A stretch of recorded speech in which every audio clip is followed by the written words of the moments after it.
It was a late October evening in upstate New York when the air turned crisp, carrying the scent of fallen leaves and smoke from distant chimneys. The streets of the small town of Millersville were nearly empty, save for the occasional child scurrying home after trick-or-treating, their tiny boots crunching against the frost-bitten grass. I had recently moved to Millersville from the city, looking for a slower pace, a quiet place to settle into a new life after years of working in a relentless, high-pressure environment.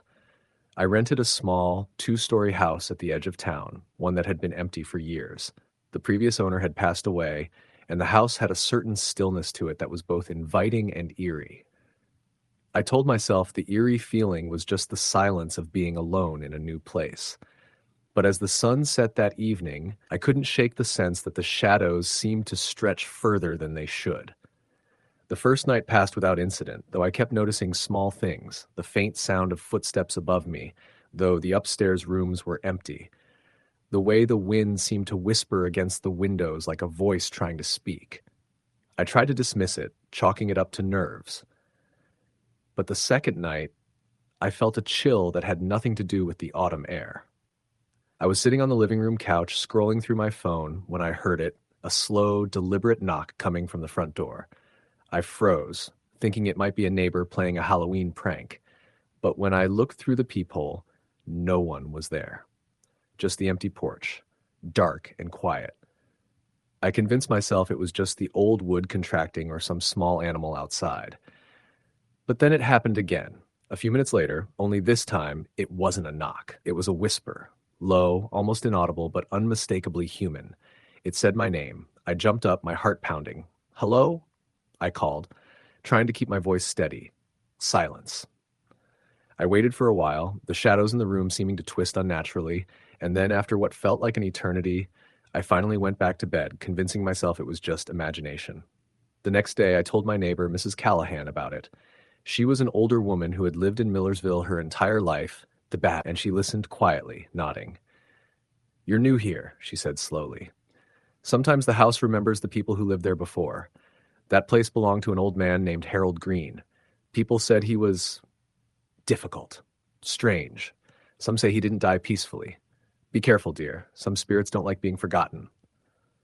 I thanked her politely and walked back to my house, feeling the weight of her words. I had never been a believer in ghosts, but there was something about the way she looked at me, almost pitying, that made me uneasy.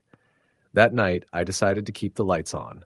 I sat in the living room with a blanket around my shoulders, the faint glow of the lamp doing little to banish the shadows. Around midnight, I thought I heard it again. Footsteps upstairs, slow and measured, pacing back and forth. I grabbed the phone to call someone, anyone, but it died in my hand. The battery had drained to zero, inexplicably.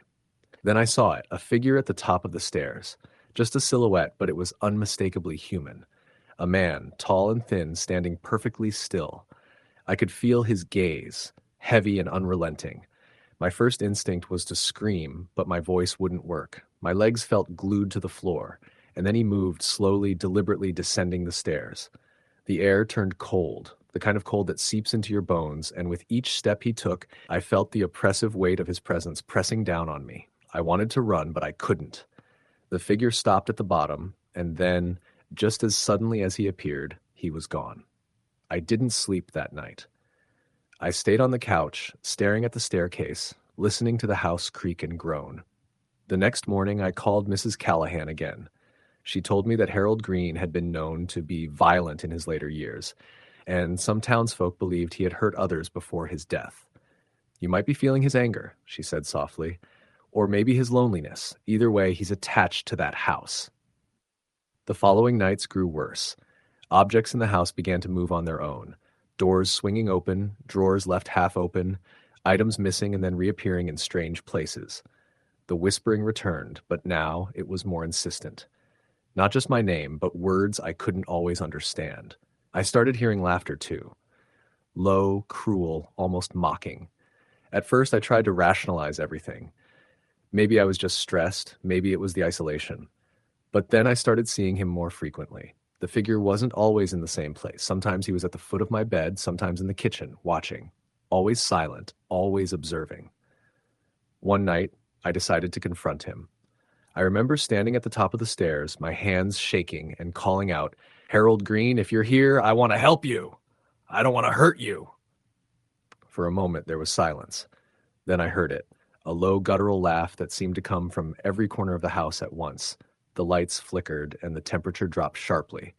I felt a presence behind me, and instinctively I turned. The figure was closer now, almost within arm's reach, his eyes dark voids that seemed to suck the warmth from the room. I ran. I ran through the house, out the front door into the cold night, not stopping until I reached Mrs. Callahan's porch. She let me in immediately, and I couldn't stop shaking as I told her what had happened. She poured me a cup of tea and listened quietly, nodding. "He's always been that way," she said. "And now that you're here, he's found someone who notices him. That's what he wants. The acknowledgement that he still exists."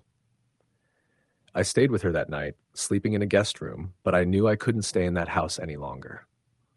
The next morning, I called a real estate agent and arranged to move out immediately.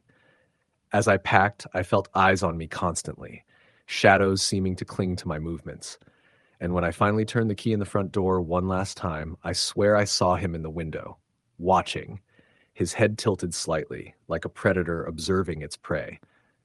I moved into a small apartment in the town center, hoping to leave the house and its dark presence behind. But even there, the nightmares continued. Every night, I would dream of the house on the hill and of Harold Green standing at the bottom of the stairs, waiting. Sometimes in the dreams, I would see his face more clearly, a gaunt, hollow-eyed man with a permanent sneer.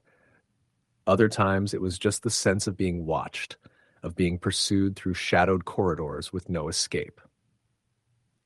One evening, a month after I had moved, I received a call from Mrs. Callahan. Her voice was tight, urgent. "He's still there," she said. "The house hasn't been sold yet, has it?" I told her no, and she sighed. "I thought so. He doesn't let people go easily. Be careful." It was then that I realized this wasn't just a haunting of a house. It was a haunting of me. Harold Green had latched onto me, following me, feeding off my fear. The thought made my skin crawl. I started noticing small things in my apartment, shadows that moved against the grain of the light, objects slightly displaced, a feeling of cold brushing against my neck when no one was there. I tried to ignore it, tried to carry on with my life, but the presence was relentless. Halloween approached again, and I decided to face it differently. I researched the house, the history of Harold Green, and the town. I found old newspaper articles that mentioned his temper, his reclusive behavior, and even a few hints of violence. Nothing concrete, nothing that gave me closure, just a trail of fear and mystery. I realized then that I was dealing not with a traditional ghost, but with a spirit who had unresolved anger, someone who had never been acknowledged in life, and now was determined to make his presence known in death. On Halloween night, I returned to the house, not to live there, but to confront it, to confront him. I brought candles, sage, and an old journal I had found in the attic of my apartment building that once belonged to the Green family. I walked up the driveway slowly, my heart hammering, the autumn wind tugging at my jacket. The house loomed before me, dark and silent. As I stepped onto the porch, the door creaked open, as if inviting me in. Inside, the air was thick, heavy with the scent of decay, and something else, something metallic. I lit the candles and placed them around the living room, then opened the journal. I spoke aloud, my voice trembling. "Harold Green, I know you're here. I know you're angry, but I won't be afraid. I acknowledge you, your life, your death. Please let me leave in peace." For a moment, nothing happened. And then I heard it. The laughter, low and furious, filling every corner of the house. The candles flickered and a shadow detached itself from the wall, forming the shape of a man. His eyes glowed faintly in the dim light, and I felt the room contract around me, the weight of his presence pressing down. I stood my ground, speaking again, repeating my words over and over until finally the shadow began to waver, thinning and stretching, until it dissipated entirely. The house fell silent. The oppressive weight lifted, and for the first time in weeks I felt like I could breathe. I left the house that night, the air outside crisp and clean, and for the first time, the shadows didn't follow me home. The nightmares ceased, the whispers stopped, and though the memory of Harold Green lingered, it no longer held power over me. I realized that some spirits linger not out of malice, but out of need need to be seen, acknowledged, and understood. Years later, I drive past that house sometimes, especially around Halloween. It sits quietly on the hill, a relic of the past. And I swear that sometimes, when the wind is right, I can hear faint whispers, almost like a sigh, drifting through the trees. I know Harold Green is still there, but he isn't angry anymore. I think he finally understands that he isn't forgotten, but he has also learned to let go. And I have learned that facing fear, acknowledging it, is sometimes the only way to survive it. Story the end. Uh, it was a crisp October evening when I first noticed something was off about my new apartment in upstate New York. I had moved in just a week before Halloween, excited to start fresh after a messy breakup. The building was old, built in the 1920s, and while the rent was low, my friends had warned me that old apartments sometimes came with quirks. At first, I thought they meant creaky floors or drafty windows. I didn't expect to find out what kind of quirks the old walls could hide. The first few days were uneventful. The apartment was cozy, a small studio with high ceilings, hardwood floors, and an old brick fireplace that had long since been sealed off. The previous tenant had left behind an old armchair, dusty but surprisingly comfortable. I set it near the corner of the living room and spent my evenings reading or scrolling through my phone, enjoying the silence. It started subtly. On my second night, I heard footsteps in the hallway outside my apartment. The sound was soft, almost like someone shuffling slowly in socks. I peeked through the peephole, expecting to see a neighbor, but the hallway was empty. I shrugged it off. Old buildings have strange acoustics, I told myself. The next night, I was making dinner when I heard a voice. It was faint, almost like a whisper, coming from the bedroom. "Hey," I froze, knife in hand, and called out, "Hello? Is someone there?" Silence. I checked every corner of the apartment, making sure no one had snuck in. Nothing. The voice was gone. I convinced myself it was my imagination, the result of living alone for the first time in years. By the fourth night, the disturbances became harder to ignore. I was lying in bed, scrolling on my phone, when the armchair in the living room shifted. I sat up and listened. There it was again, the soft creak of the chair moving as if someone had just sat down. I held my breath and waited. Nothing. The following day, I tried to research the building. Online, I found only snippets of its history. A residential building since the 1920s, minor renovations in the 70s, a few newspaper clippings about tenants who had moved out suddenly, citing strange occurrences. I didn't pay too much attention at first. It was easy to rationalize everything, the creaking floors, the whispering, the shifting chair. But on Halloween night, things escalated beyond any explanation. I had decided to host a small get-together, just a few friends from work. The apartment was decorated with fake cobwebs, jack-o'-lanterns, and candles. The evening started normally, with laughter and drinks. But around 10 p.m., I noticed one of my friends, Lisa, staring at the armchair in the corner, her face pale. "Something's wrong with that chair," she whispered. "It looks like it's moving." I laughed nervously. "It's probably just the floor settling. Old buildings do that." "No," she said, her voice trembling. "Look at it. The shadow. It's like someone's sitting there, but there's no one there." I turned toward the armchair. The dim candlelight cast long shadows across the room, and for a moment I thought I saw a dark figure slouching in the chair. My stomach dropped. My friends tried to joke about it, but the atmosphere had shifted. The air felt heavier, colder, and the laughter died in our throats. Then the whispers started, soft at first, almost unintelligible, like the wind brushing against the walls. I strained to hear, and the words became clear. "Get out. Leave now." Panic surged. My friends ran to the door, but when we tried to open it, it wouldn't budge. The handle rattled violently as if someone or something was holding it from the other side. Shadows moved along the walls, not cast by any candle, shifting independently. The armchair slowly rocked back and forth, though no one was touching it. I remembered the fireplace. In the corner, the old brick ceiling had a small, jagged crack. Something about it drew my attention. I approached, and as I peered inside, a cold, suffocating darkness seemed to reach for me. I stumbled back, heart pounding, and a voice echoed from the crack itself. "You shouldn't have come here." Lisa screamed and ran into the living room. My other friends followed, but the apartment seemed different now, twisted, oppressive. The walls looked taller, the ceiling higher, and shadows stretched unnaturally. The whispering grew louder, almost frantic. Leave, leave, leave. Suddenly, one of my friends vanished. I didn't see her go. She was just gone. Panic consumed me, and I tried the door again. This time, it opened. We bolted into the hallway, only to find the building completely silent. The other tenants' apartments were dark, empty. The street outside looked normal, but I felt eyes on us, watching. The next day, I called the building manager. He was a wiry old man who had worked there for decades. I explained what happened, expecting a rational explanation. He listened quietly, then sighed. "You're not the first," he said. "This building, it has a history. Back in the 1930s, there was a family living here, the Harrisons.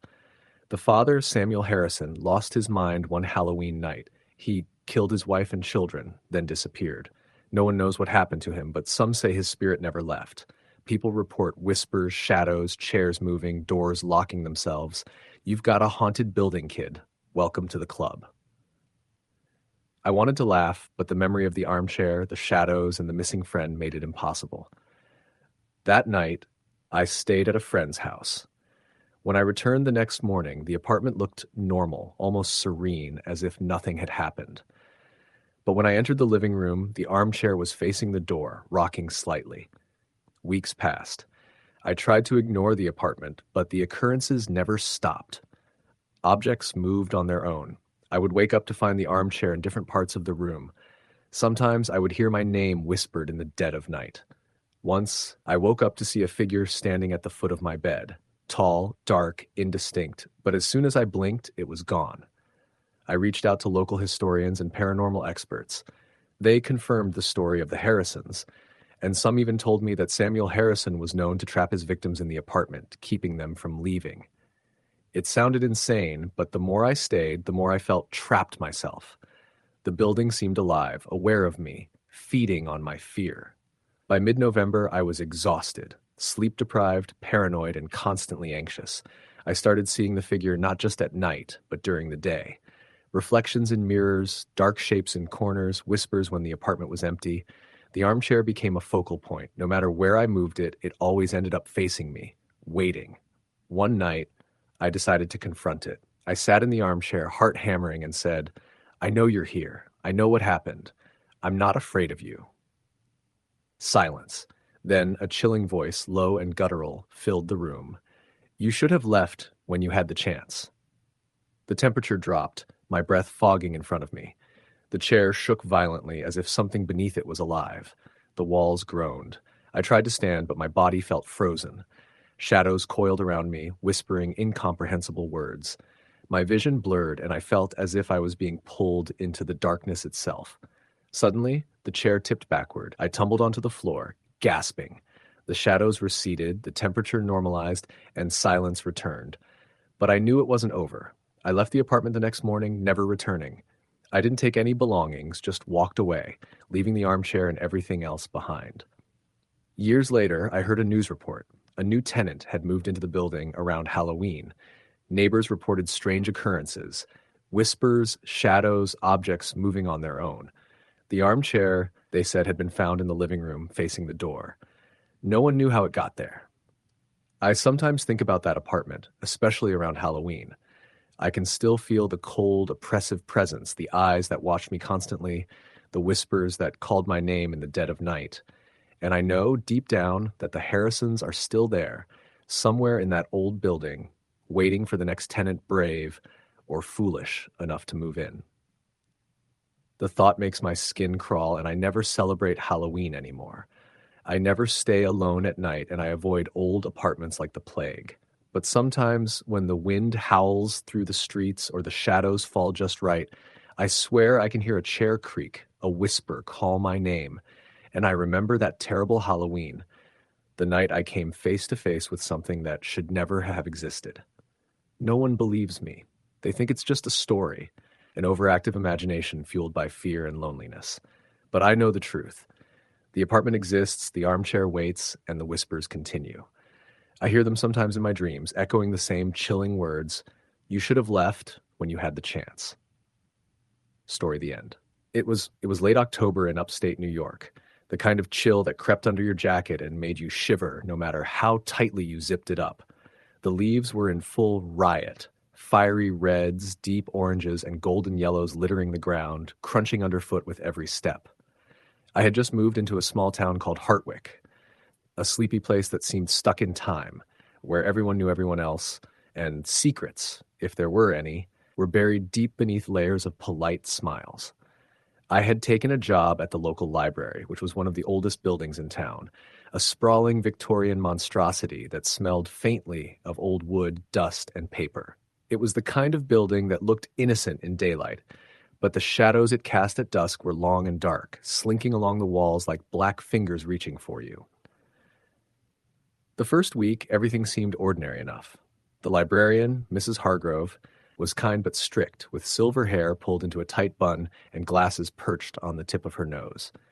She gave me a brief tour and a history lesson about the town and the library, which was built in 1892 and had been expanded 3 times since then. Some say the old part of the library is unsettled, she mentioned casually, as if warning me without really warning me. I had laughed it off. Ghost stories in America aren't rare, but I didn't believe in them. Not yet. It all started on my first night closing alone. The library closed at 8, but I usually stayed an extra half hour to tidy up. Around 8:45 p.m., I was stacking some books in the reference section when I heard it, a faint whispering. I froze, my heart skipping a beat. It was low, almost too soft to hear, and seemed to come from the oldest part of the library, the section with the original wooden floors that creaked under even the slightest weight. Hello? I called out, trying to make my voice steady. Nothing, just the faint rustle of pages turning in the breeze from the open window. I shook my head, convinced it was my imagination. But then I felt it. A chill that crawled up my spine, and suddenly the lights flickered. I was alone. I knew that. There was no reason for the lights to flicker.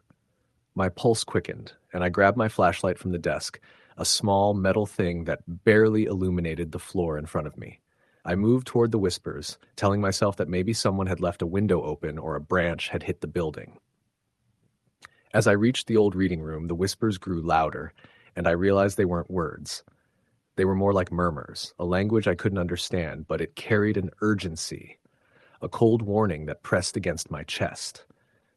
The air became heavier, thicker, almost suffocating.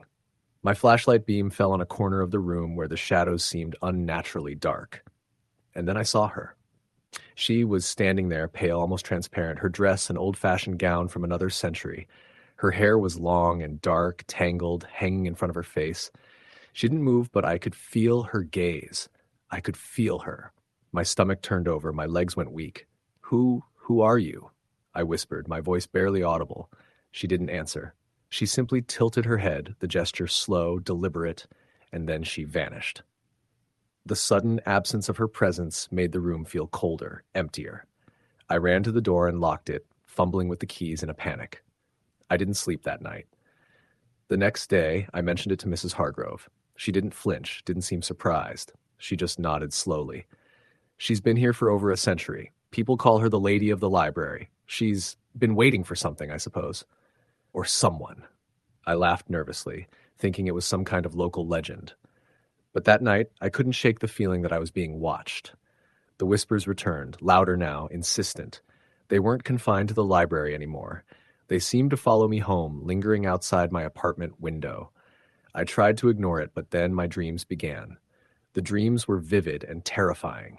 I would be back in the library, alone, and the lady would be there, pacing silently. Her face would come into focus, and I could see sorrow, anger, despair. She was trapped, bound to the library, but not by walls. Something else held her, some force I couldn't comprehend. I would wake up gasping, drenched in sweat, and the whispering would continue in the quiet hours before dawn. Weeks passed, and the encounters escalated. One night, I was shelving books in the fiction section when I felt a hand brush my shoulder. I spun around. Nothing. The hairs on my neck stood on end. Then the lights went out completely, plunging me into darkness. I fumbled for my flashlight, heart hammering. When the beam finally cut through the black, I saw books floating midair, spinning slowly, and then crashing to the floor with a loud thud. I ran, not stopping until I was outside, gasping for air in the cold October night. I tried to rationalize it. Maybe the library was settling. Maybe it was drafts or faulty wiring, but deep down, I knew better. Mrs. Hargrove's warning wasn't idle. One evening, she invited me to sit with her after closing. She poured tea, and for the first time, her eyes were not hidden behind her glasses. They were sharp, almost accusing. "You've seen her, haven't you?" I nodded. "She doesn't want to hurt you," she said, voice barely above a whisper. "But she's desperate, desperate. She's been waiting a long time. And sometimes when people come close enough, she latches on to them. Not physically, not at first, but she wants you to understand, to see." I didn't understand. "See what?" "The truth," she said, her hands trembling slightly. "About this place, about her, about what happened." That night I stayed late again, determined to face her, or at least understand. Around 10 p.m. the room grew colder. I felt the air shift, heavy and oppressive. The whispering started, growing louder, now forming words I could almost understand. And then she appeared, closer than ever. I could see the details of her face, pale, hollow cheeks, eyes blackened with sorrow, lips slightly parted, as if she were trying to speak but couldn't. And then, in a voice that was almost mine, almost someone else's, she said, "Find him." I froze. Who? The whispers crescendoed, surrounding me, filling my ears, my mind. Names, dates, fragments of sentences. They washed over me like a flood. And then I understood. The lady of the library was not the first victim here. She had been wronged, murdered in the house that became the library, and her soul had been trapped ever since. But she was not alone. Others had come before me, people who had seen too much, people who had disappeared or gone mad. And she wanted justice, or vengeance, or acknowledgement. I couldn't tell which. Over the next several weeks, I researched the town's history obsessively. Old newspapers, town records, anything that mentioned the house that became the library. And I found him, the man who had caused her death. Jonathan Hargrove, the original owner of the library's land, a wealthy and cruel man who had beaten her, confined her, and ultimately killed her in cold blood. The records were sparse, the story half forgotten, covered by decades of civic pride and polite omission. I told Mrs. Hargrove what I had found. She nodded slowly. "She'll know you tried," she said. "But you have to be careful. She can't move on, not yet. She's tethered to the memory, to the injustice. And sometimes when people try to help, she mistakes them for enemies." That night, I stayed until the library was empty. I spoke to her, explained what I had learned, and apologized for the town's forgetfulness. The room was deathly silent, and then for the first time, the whispering ceased. I felt a weight lift from the air, a warmth replace the cold. She appeared one last time, her face softening, almost grateful, and then she vanished. But the relief was temporary. Strange things began to happen. Books would disappear from the shelves, reappearing in odd places. Shadows moved in corners I couldn't see. And at night, when the wind howled through the old building, I swore I could hear her whispers, faint but insistent, as if checking, waiting, ensuring that her story was never truly forgotten. Halloween approached, and the town was alive with celebration. Children in costumes, pumpkins lit with flickering candles, laughter spilling into the streets. But the library remained a place apart, a relic of the past that held its secrets close. I worked the late shift, alone as usual, when I saw her again, pale and spectral, standing at the top of the staircase. She didn't speak this time. She simply watched, and I felt an undeniable understanding between us. She was bound to this place, yes, but she wasn't malevolent. She was a guardian of truth, a reminder of the past, a warning to those who might forget. As I left the library that night, the wind carried the faintest whisper of a thank you. But in my heart, I knew the lady of the library would always be there, waiting, watching, ensuring that the wrongs of the past were never truly buried. And perhaps that was her way of keeping the town honest, keeping history alive, and reminding anyone who dared to ignore it that some spirits do not rest. Not until they are remembered. Even now, years later, when I walk past that library, I can feel her presence. The air chills slightly, the shadows stretch a little longer, and I hear faint whispers carried on the wind. Halloween is her night, the one night she is closest to the world of the living, and I have learned to respect it. I never enter the library alone anymore, not after dark. And though fear lingers, it is tempered with reverence, for I have seen what it means to be forgotten, to be trapped by injustice, and I know that some spirits will never forgive. They will never rest until someone remembers. Story the end. It was the last week of October when I first started noticing things at the old house my friends and I had rented for Halloween. We decided on a weekend getaway to this small town in upstate New York, one of those places where the streets are lined with bare trees and the air smells like wet leaves and wood smoke. The house was an old Victorian, sitting back from the road, the kind you'd see in postcards of haunted New England or in local ghost tour brochures. The owner had promised it had character, but no one mentioned that it also came with a history. The first night was nothing out of the ordinary. My friends and I unpacked, set up decorations, and joked about making the weekend extra spooky. We drank a little, told ghost stories, and wandered through the creaking halls, half expecting a shadow to flit across the staircase. Nothing did, at least not in ways we could immediately see. I was the last to go to bed, and I remember thinking how quiet the house was once everyone else had turned in. I fell asleep listening to the wind clawing at the windows, a kind of eerie lullaby. That's when I started hearing it. At first it was subtle, like a soft tapping, maybe the wind or a tree branch brushing against the siding. But over time, the taps became deliberate. They were coming from the hallway outside my bedroom door. I lay in bed, holding my breath, listening to each tap and wondering if I was imagining it.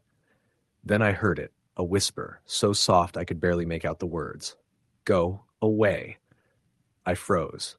My logical side told me it was a prank, someone playing around, but my friends were all asleep, and I was alone in my room. I didn't sleep well that night. The whispering continued intermittently, like it was waiting for me to acknowledge it. By morning, I tried to shrug it off. Halloween weekend was supposed to be fun, not terrifying, but there was a lingering sense of unease. The house seemed colder than it should have been.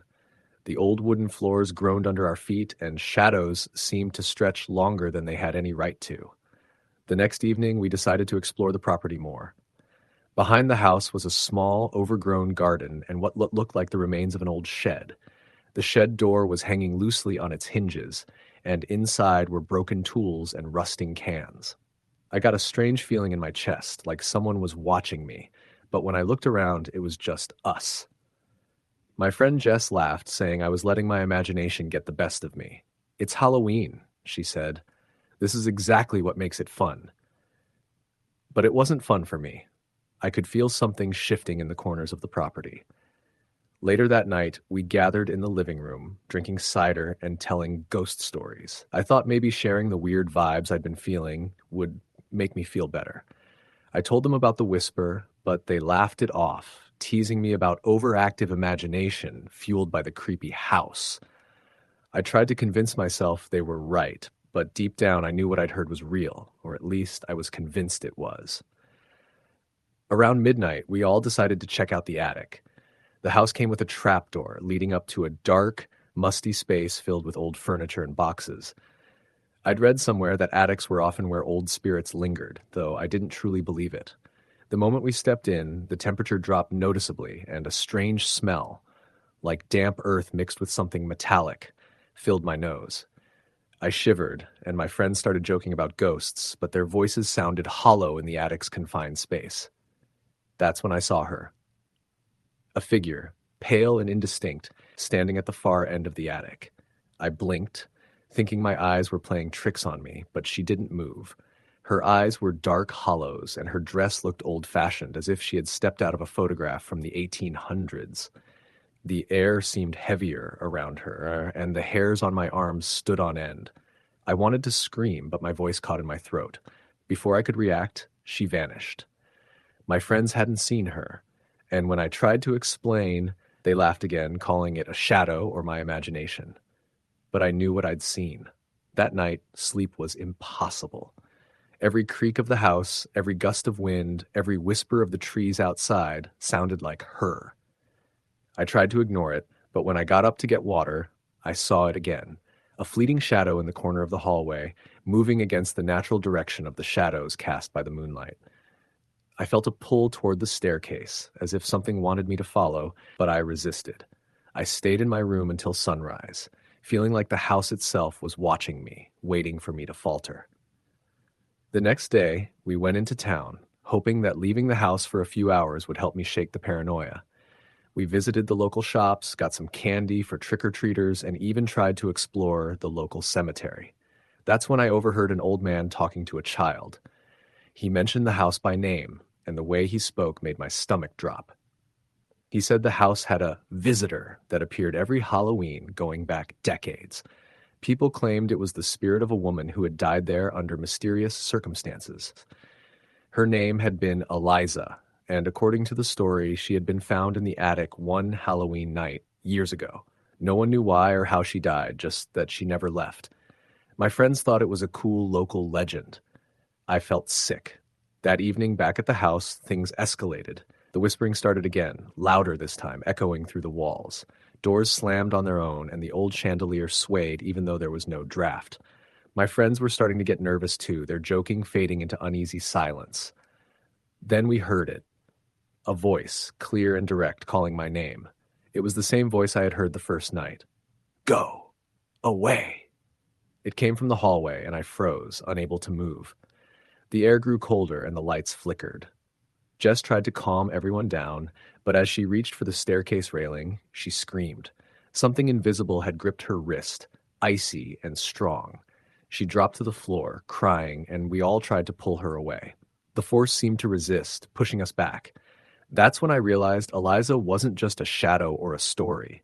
She was real, and she was angry. We retreated to the living room, barricading ourselves as best we could. The house seemed to pulse around us, walls groaning, floors trembling. And then we heard it, footsteps, slow and deliberate, coming down from the attic. They stopped just above us, and the whispering turned into a voice that screamed in rage, unintelligible words but filled with hatred. The chandelier crashed to the floor, shattering into pieces. We huddled together, paralyzed by fear. I knew we had to leave. We grabbed whatever we could and ran to our cars, but the front door wouldn't open easily. It was as if something held it closed, just long enough for Eliza's presence to linger, filling our lungs with cold. When it finally gave way, we didn't hesitate. We drove off into the night, not stopping until the lights of town felt like a protective shield against whatever haunted that house. We never returned. The house stayed abandoned for years, but rumors persisted. Locals would whisper about lights flickering in the attic on Halloween night, about shadows moving behind windows, about a woman in a tattered dress seen staring down from the second-floor window. I moved away, tried to forget, but every Halloween I feel that same chill, that whisper on the wind, as if Eliza is still waiting for someone to step inside her home. I learned the hard way that some legends are true, that some spirits never leave, and that some houses remember every tragedy that happened within their walls. And when Halloween comes around, I make sure to stay far from abandoned Victorian houses, because you never know what or who might still be watching from the shadows. That year changed me. I stopped seeking out haunted experiences, stopped daring myself to explore abandoned buildings. The fear we had laughed off as teens became a stark living terror I would carry with me. The whispers, the cold, the sense of being watched, they haunt me even now, years later. I tell this story not to scare, but as a warning. Some places are alive in ways we can't understand. And some ghosts, especially those tied to tragedy and rage, will never let go. I still remember every detail. The chill in the attic, the hollow eyes of Eliza, the way the house seemed to breathe around us. Those images are burned into my memory, and every Halloween I can't sleep without glancing over my shoulder, half expecting to see her standing there, waiting, whispering, urging me back into the house that will never truly release its grip. That's the thing about spirits. They're patient. They wait. And on Halloween, they are at their strongest. Story the end. It was one of those brisk October evenings in upstate New York, where the air carried the crisp scent of fallen leaves and the faint tang of smoke from distant chimneys. Halloween was approaching, and the small town of Millstone Hollow had already begun to stir with anticipation. Pumpkins lined porches, cobwebs draped over porch railings, and the occasional flicker of orange candlelight reflected off windows. But not every house was filled with the cheerful laughter of children. Some had histories, secrets that made even the bravest adults pause when walking past. Emily Reynolds had moved to Millstone Hollow only 3 weeks earlier. She was in her late 20s, fresh out of a graduate program in archaeology, and seeking a fresh start after a bitter breakup and the suffocating pace of New York City. She had found a quaint rental on the outskirts of town, a two-story Victorian that had clearly seen better days, but had a charm she couldn't resist. Its peeling white paint, ornate wooden trim, and sprawling backyard dotted with gnarled oak trees had allured her immediately. The landlord, an elderly man named Mr. Callahan, had been vague when she asked about the house's history. He just said, "Old houses have old souls. Some stories are better left untold." Emily hadn't pressed. She had learned long ago that small towns had their quirks, and she preferred not to dig too deep. The first week passed uneventfully. Emily busied herself with unpacking, setting up her home office, and taking long walks along the winding country roads.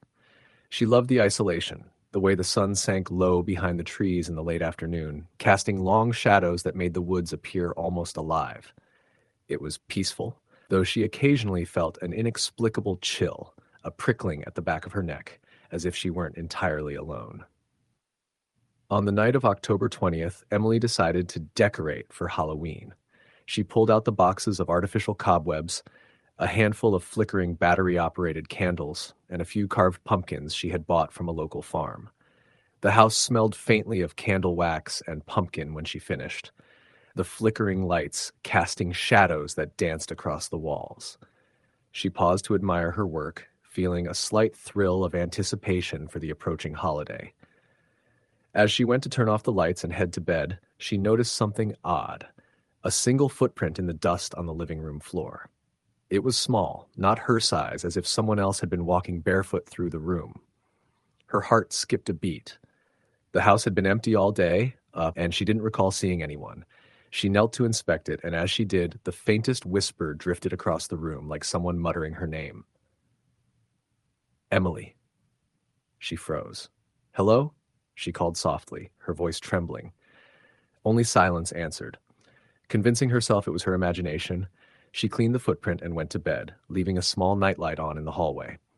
The next day, Emily tried to shake off the incident. She assumed it was stress stuff, or maybe she had imagined the footprint entirely. But as she went about her day, strange things continued to occur. Doors she was certain she had locked were slightly ajar.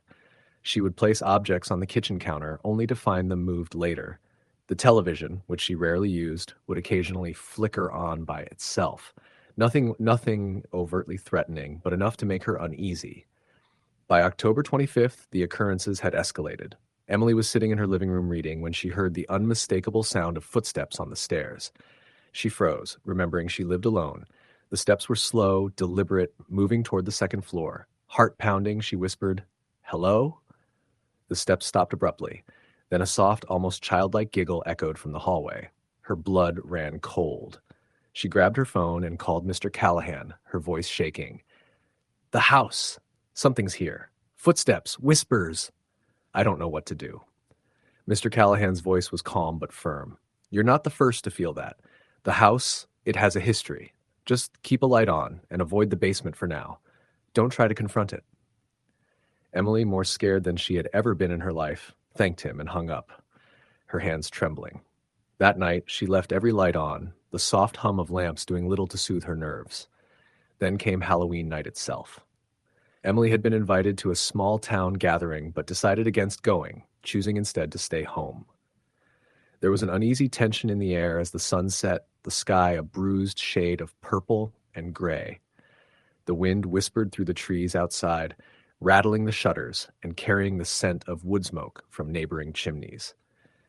Emily tried to distract herself by watching a movie, but every sound, the creak of the house, the rustling of leaves, seemed amplified. Around 10:30 p.m., she heard it again. Footsteps on the stairs, deliberate and slow. She froze, clutching a blanket around herself. The steps stopped at the top landing.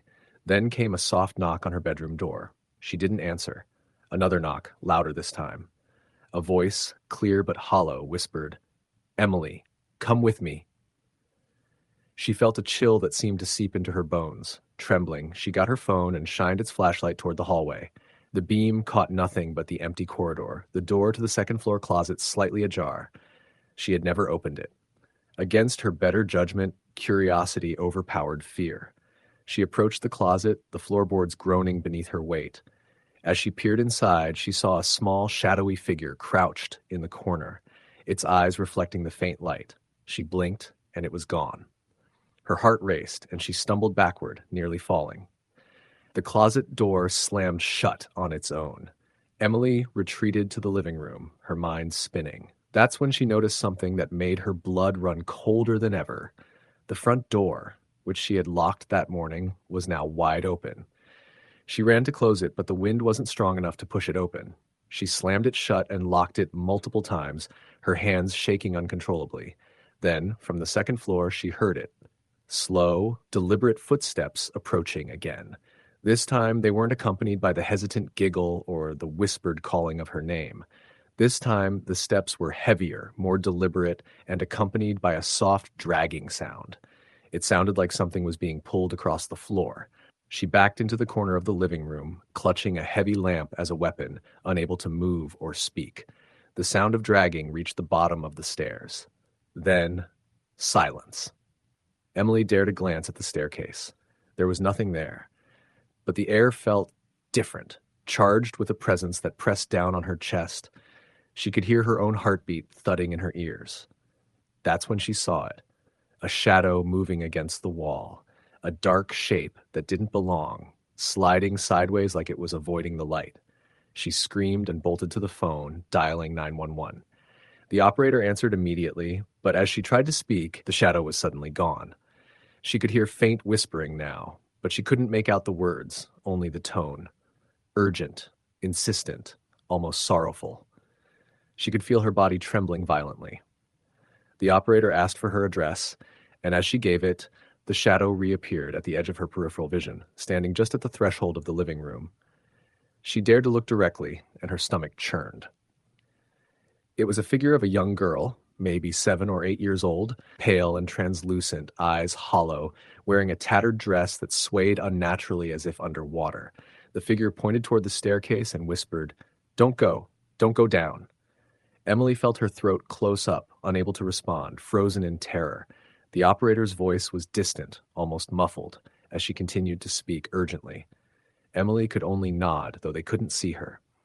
Suddenly, the lights flickered and went out. The house plunged into darkness, leaving only the faint glow of her phone screen. She could hear the girls whisper again, closer now, all around her. "Don't go down." Then came a sound that made her blood run cold. A low, guttural growl coming from the basement, something no human could produce. It was a sound of rage and sorrow intertwined, echoing up the stairs, reverberating through the walls. Emily stumbled backward, crashing into the sofa. Her phone slipped from her hands, illuminating the bottom of the stairs. In the weak glow, she saw movement, a shape, impossibly large, crouched at the top of the basement stairs. Its eyes glowed with a faint red hue, fixed on her.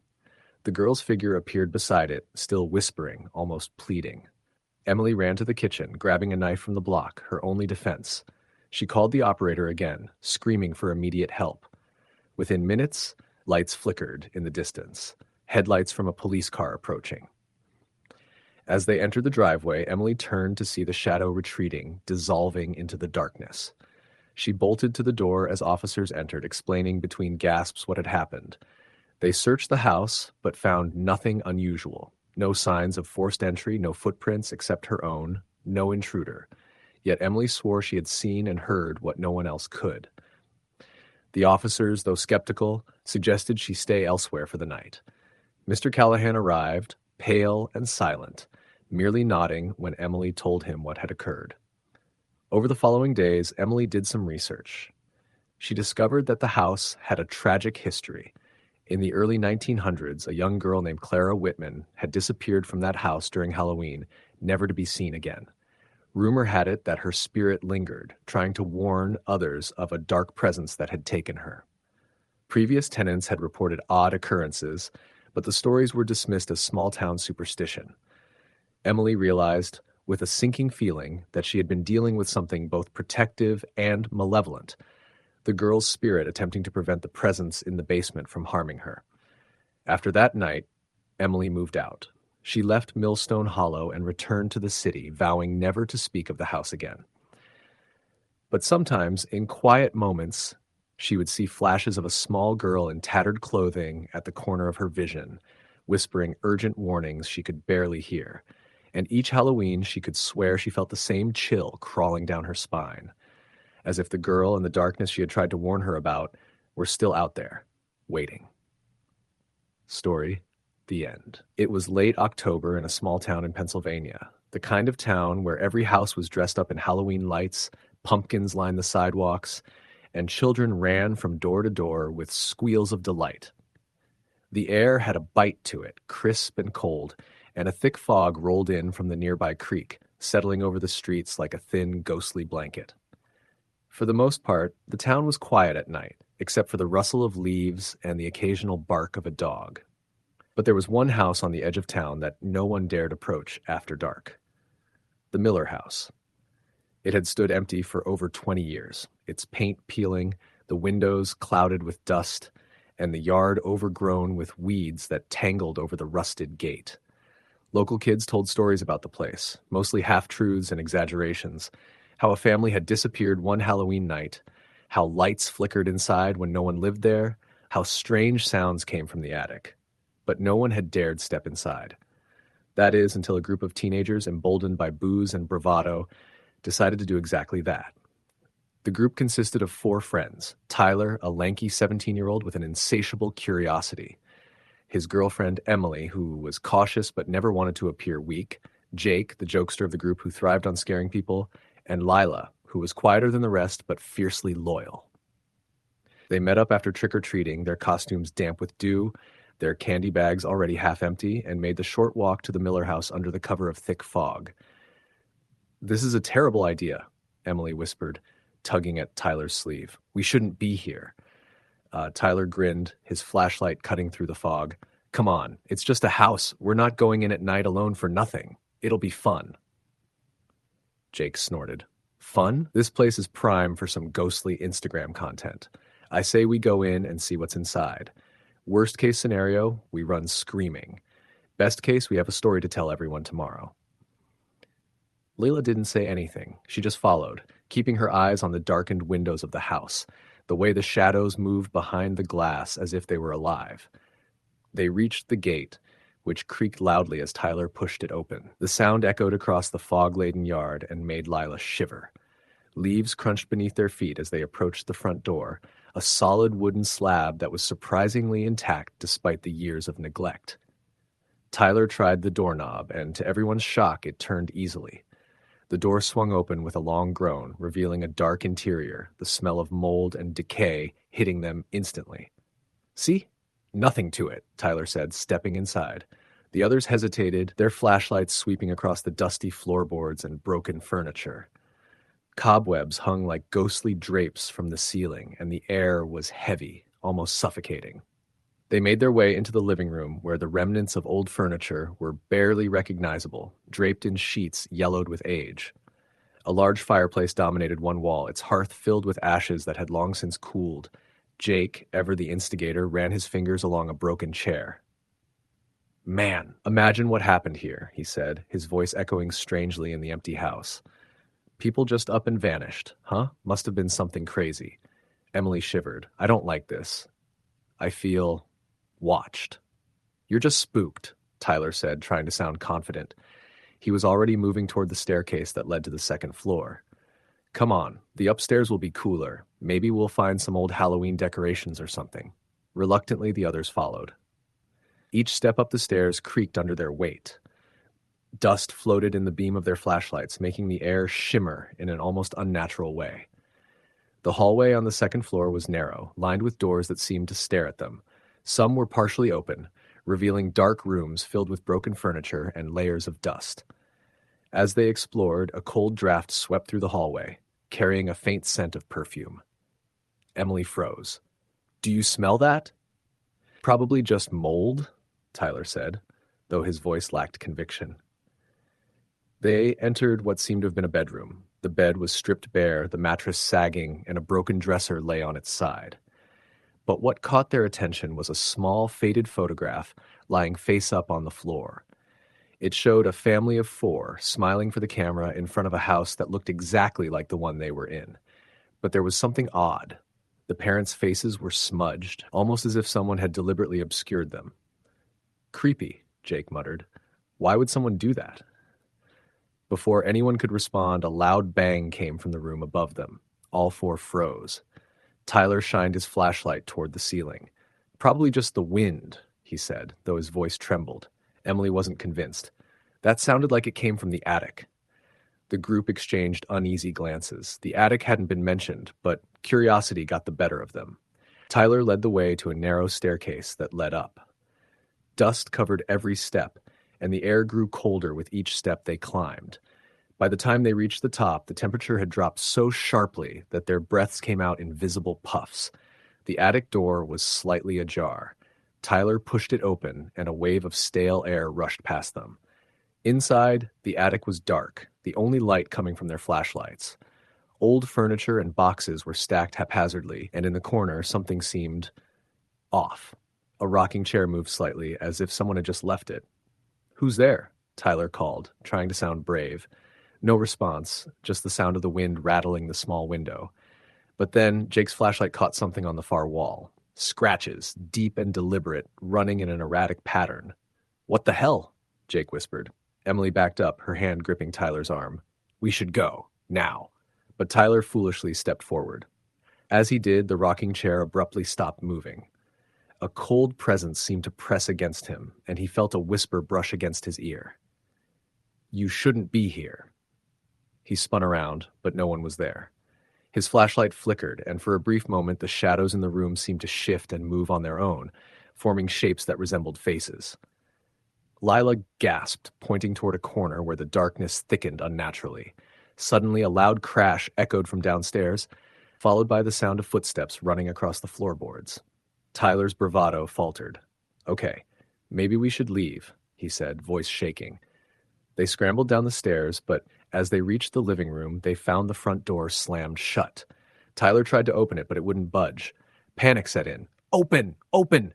Emily screamed, pounding on the door. Then, in the silence, they heard it. Soft, deliberate footsteps circling them. The sound wasn't coming from the stairs or the floors above.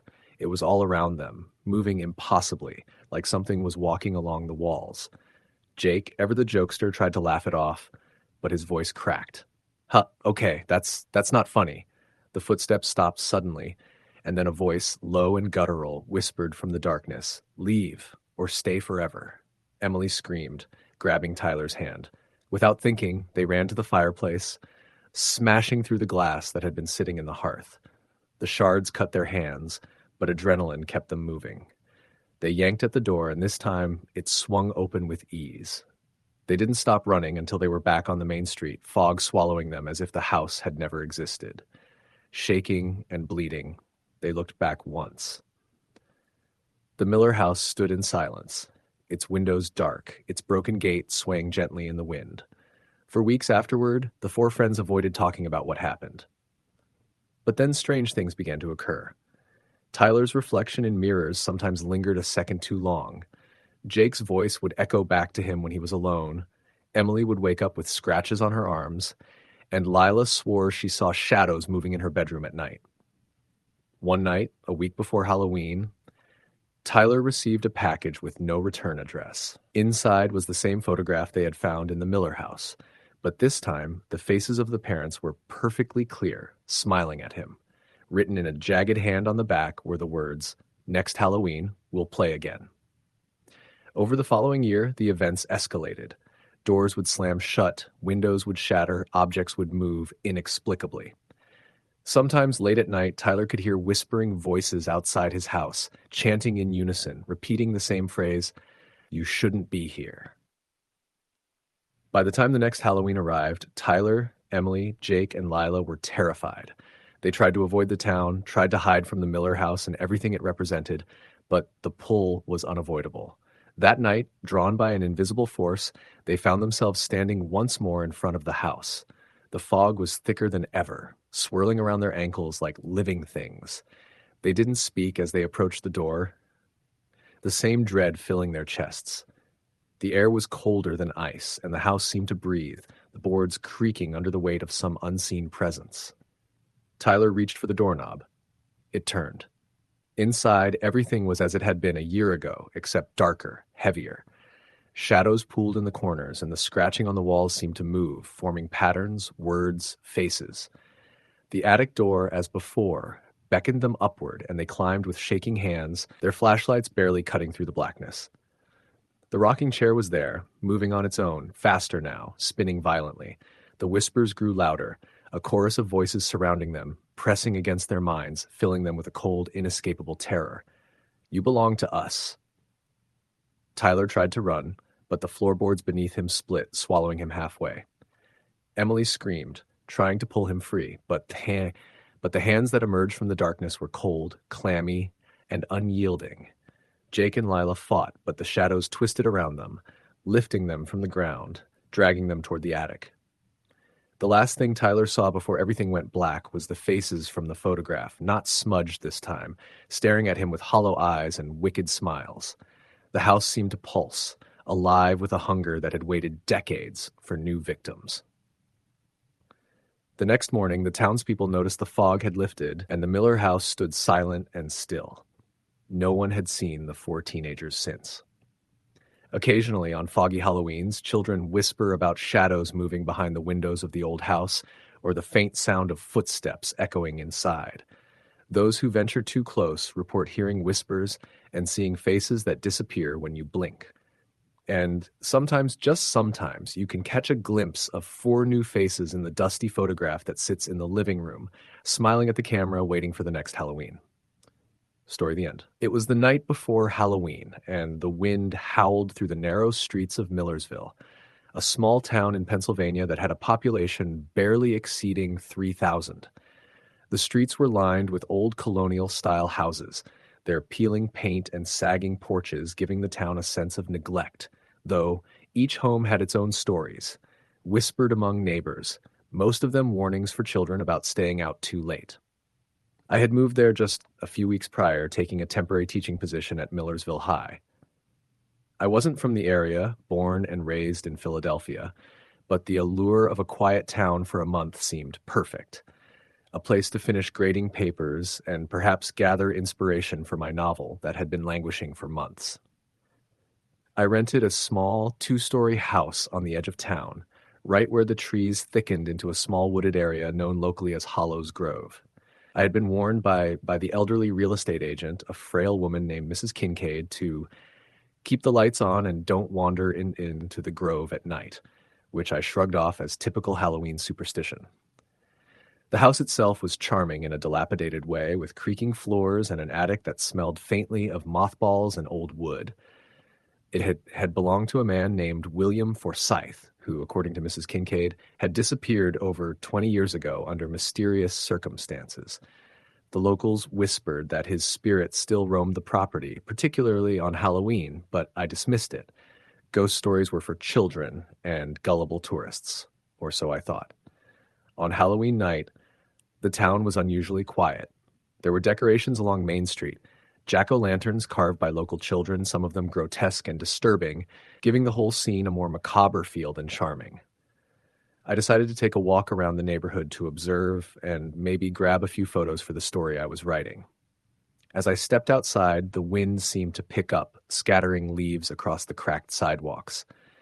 The full moon, barely visible through the thick clouds, cast eerie shadows on the houses, elongating the shapes of porch rails and telephone poles into grotesque figures. I noticed that the houses closer to the edge of town near Hollows Grove seemed darker than the rest. Some had no lights at all, their windows black voids staring back at me. One house, the old Forsyth place, ironically now abandoned, had the front door slightly ajar, swaying gently with the wind. I paused in front of it, instinctively uneasy, and felt a chill crawl up my spine. A sense of being watched, though I could see no one, pressed down on me. I shook my head, telling myself it was the wind and my imagination running wild in the spooky atmosphere. I continued my walk, eventually turning toward the main road that cut through the town when I noticed something strange near the grove. A faint, bluish light flickered between the trees, like a lantern swinging in the distance. I squinted, unsure if my eyes were deceiving me, but the glow persisted. Curious, I found myself walking toward it. The further I approached, the colder it became, and the more the air seemed to thicken. Leaves rustled even though there was no wind, and I felt that same sensation of being observed, only stronger now. My rational mind told me to turn back, that it was probably a Halloween prank, but some morbid curiosity pushed me forward. When I reached the edge of Hollow's Grove, I noticed the light was coming from a figure. A man, perhaps, though his features were indistinct, almost blurred. He stood several feet from the path, motionless. As I stepped closer, I realized something was terribly wrong. His movements when they came were jerky, unnatural. He turned slowly, revealing a face that seemed both human and distorted, like an overexposed photograph. My stomach churned, and I took a step back. Then he started walking toward me, the light in his hand flickering wildly, though it illuminated nothing around him. Panic surged through me, and I turned and ran back toward the street, branches scratching my arms as if the trees themselves were trying to hold me. When I reached the road, the figure had vanished. I stopped, panting, trying to convince myself I'd imagined it, but a part of me knew it had been real, whatever it was. Back in my house, I locked every door and window, my hands trembling as I tried to rationalize the experience. I told myself it was a hallucination, perhaps stress or lack of sleep, though deep down, a sense of dread settled over me. Around midnight, I attempted to sleep, but the house felt alive. The creaking floors no longer seemed like ordinary house noises. They were deliberate, almost rhythmic, like footsteps pacing in the hallway outside my bedroom. I grabbed a flashlight and checked every room, but the house was empty. Then I heard it, a soft whisper, barely audible, coming from the attic. My heart stopped. It sounded like someone calling my name, low and sorrowful. I hadn't even told anyone my name had changed recently, aside from coworkers and the real estate agent. I didn't dare go up there, and I decided to stay in my room, clutching the flashlight like a talisman. The next day at work, I tried to laugh it off with my colleagues, but I noticed the air of unease in them, as though they knew something I didn't. When I asked about Hollow's Grove, they exchanged glances and quickly diverted the conversation. Finally, a fellow teacher, a middle-aged woman named Lisa, leaned in and whispered that the Grove had a dark history. Over 100 years ago, a small community of settlers had lived there. One family, the Forsyths, were rumored to practice occult rituals. William Forsyth, the last of the line, had gone missing during a Halloween night storm, and ever since, locals reported strange sightings and whispers near the Grove every year. Lisa warned me again to stay away, especially that night. But the warning only made me more obsessed. I had to know if what I saw was real. That evening, I decided to record my own investigation. I grabbed a camera, a flashlight, and a voice recorder, determined to capture evidence. The streets were deserted as I made my way to the Grove, the chill in the air now sharp enough to sting. I followed the path toward the old Forsyth house first. The door was still ajar. As I pushed it open, I was hit by the musty smell of decay. The inside was covered in dust and cobwebs, and the faint moonlight revealed furniture covered in tattered sheets. I began recording, narrating my observations. Suddenly, a cold draft blew through the room, extinguishing my flashlight. I scrambled to turn it back on, and when the light returned, I saw a figure standing at the top of the stairs leading to the attic. This time, there was no mistaking it. The figure was semi-transparent, pale, and dressed in clothing that looked centuries old. Its eyes were hollow, yet fixed on me, and its mouth moved as if whispering words I could not understand. Frozen in terror, I stumbled backward. The recorder had captured the faint sound of crying, echoing through the house. The figure slowly began descending the stairs, its movements jerky, unnatural. I bolted out of the house, falling on the porch, and ran toward the Grove. As I reached the tree line, I saw multiple faint lights flickering between the trunks. Figures, more than one, emerged, all semi-transparent, floating just above the ground. They seemed to be reenacting something, moving in a ritualistic manner, their voices a chorus of whispers and cries. I couldn't comprehend what they were doing, but the dread was palpable, suffocating. My legs carried me blindly back to my house. Once inside, I locked the doors and windows, but the sense of being watched lingered. I sat in the dark, shivering, too terrified to move. Over the next few nights, the occurrences escalated. Doors I had locked were found ajar in the morning. Objects moved from their places, and I often woke to hear footsteps pacing the upper floor. The whispering grew louder, sometimes calling my name, sometimes in languages I didn't understand. One night, the camera I had set in the living room recorded a shadowy figure sitting on my couch, staring directly at the lens. Another time, I awoke to find scratch marks on the floorboards leading to the attic. The attic itself, when I finally mustered the courage to investigate, was empty, but I found an old journal belonging to William Forsythe. The entries were erratic, filled with obsessions about contacting the dead and warnings that the grove hungers for those who trespass. The last entry, dated October 31st, 1985, simply read, "They are watching, waiting. Tonight, I will join them." I realized then that the figures I had seen were the spirits of the Forsythe family, trapped in some eternal loop, particularly active on Halloween. The realization didn't bring comfort, it only amplified the fear. They were aware of me. They knew I was there, and somehow I had entered their realm.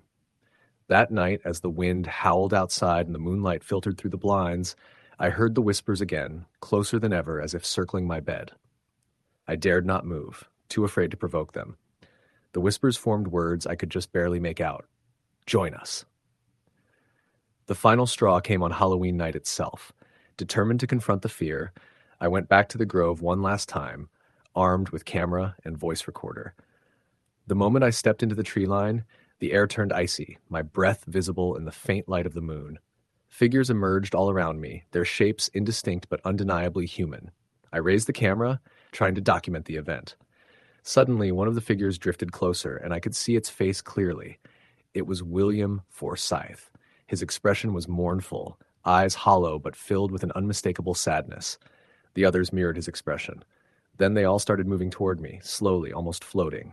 I felt rooted to the spot, unable to flee. Their whispering intensified, forming a single word I understood. Forever. The camera fell from my hands. I felt a coldness envelop me, like being submerged in icy water. The lights of the town seemed impossibly far away. Then, with a final effort, I broke free and ran.